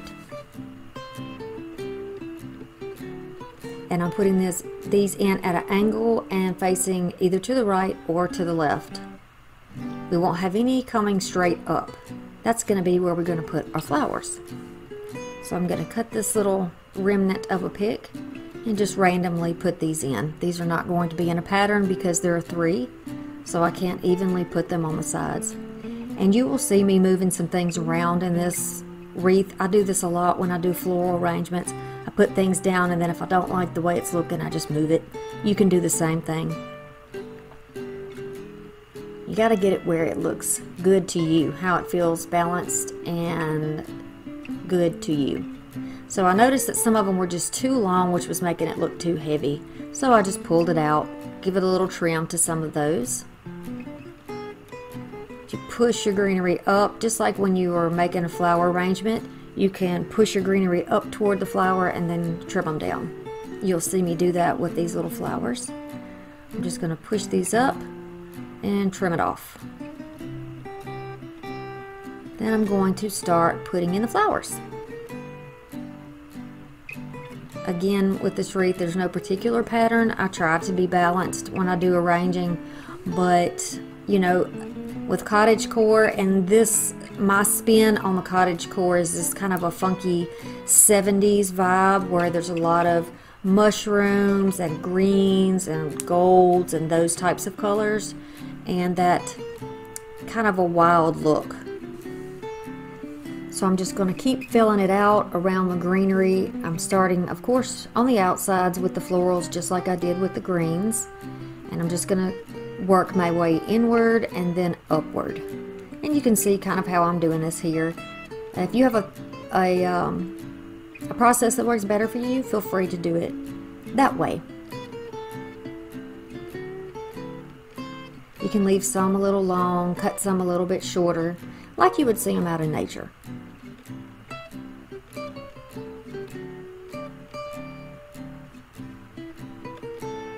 So who was around in the 70s? Any of you guys around in the 70s? I know you were, because I know that most of my viewers are actually over 45 years old. Okay, so now I'm going to take these big, beautiful sunflowers that were thrifted and just place those here and there. I'm not going to do this, you know, in a perfect pattern. Like I said before, I'm not going to do that. I'm just going to, see, I've moved the one off the top. I'm going to put it over here on the side. I don't want it to look too planned out. One in the middle. And then another thing that you can do is, if you have any florals that still have greenery on them, push that greenery up to the top even if the flower is gone. You know how sometimes we get them at Dollar Tree and we're missing pieces? Cut that piece off and use the greenery on the pick. You can still use it. Look at these beauties that came from Dollar Tree. These are gorgeous. Amaranthus, is that what it said? I'm just going to cut these off. Add those in here. This kind of reminds me of like the trolls from way back. You know, the garden gnomes and the trolls from way, way back. The coloring, and it just looks like it could be on a tree stump somewhere. You know, the little fairy house underneath it. Oh, I just love it. I know with cottagecore, some cottagecore decor, you see a lot of pastels and English garden type things, but you also have that woody, mystical feel, and that's what draws me in. You know, I'm still at the heart of everything, a lover of all things rustic.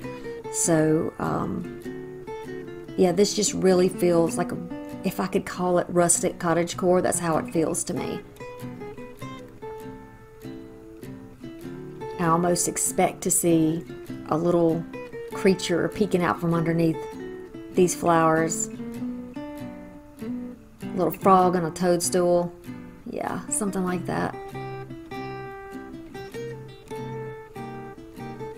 Okay, so you know these are plastic and they're on wire, which is bendable. Move your things around, put them where you want them and how you like them. And that's what I'm doing here, just kind of fidgeting around a little bit and get them exactly where I want them. And so I decided I wanted to add a couple little extras, and I had a couple of extra pieces of, I think these are mini moms, and they're from last year from Dollar Tree. And I wanted to just add that in a little bit too. Just here and there. I don't know why, but Bob Ross is just really popping into my head right now. His little brown happy afro. I'm really thinking about him right now. This could very well be something that he would paint. Did y'all watch Bob Ross on PBS when you were young? Because I sure did. Yep. Kids think that they found something new when they talk about listening to how soothing and calm his voice is. They just don't know. We're so familiar with Bob. Okay, and then we're just going to keep going. Again, like I said before, if there's something in there that you don't like where it's at, it doesn't look right, you look at it from all angles, take it out, move it. We didn't glue anything in our florals in here, so you can move it. This is how it looks. What do you think about this? Is this a little too wild for you?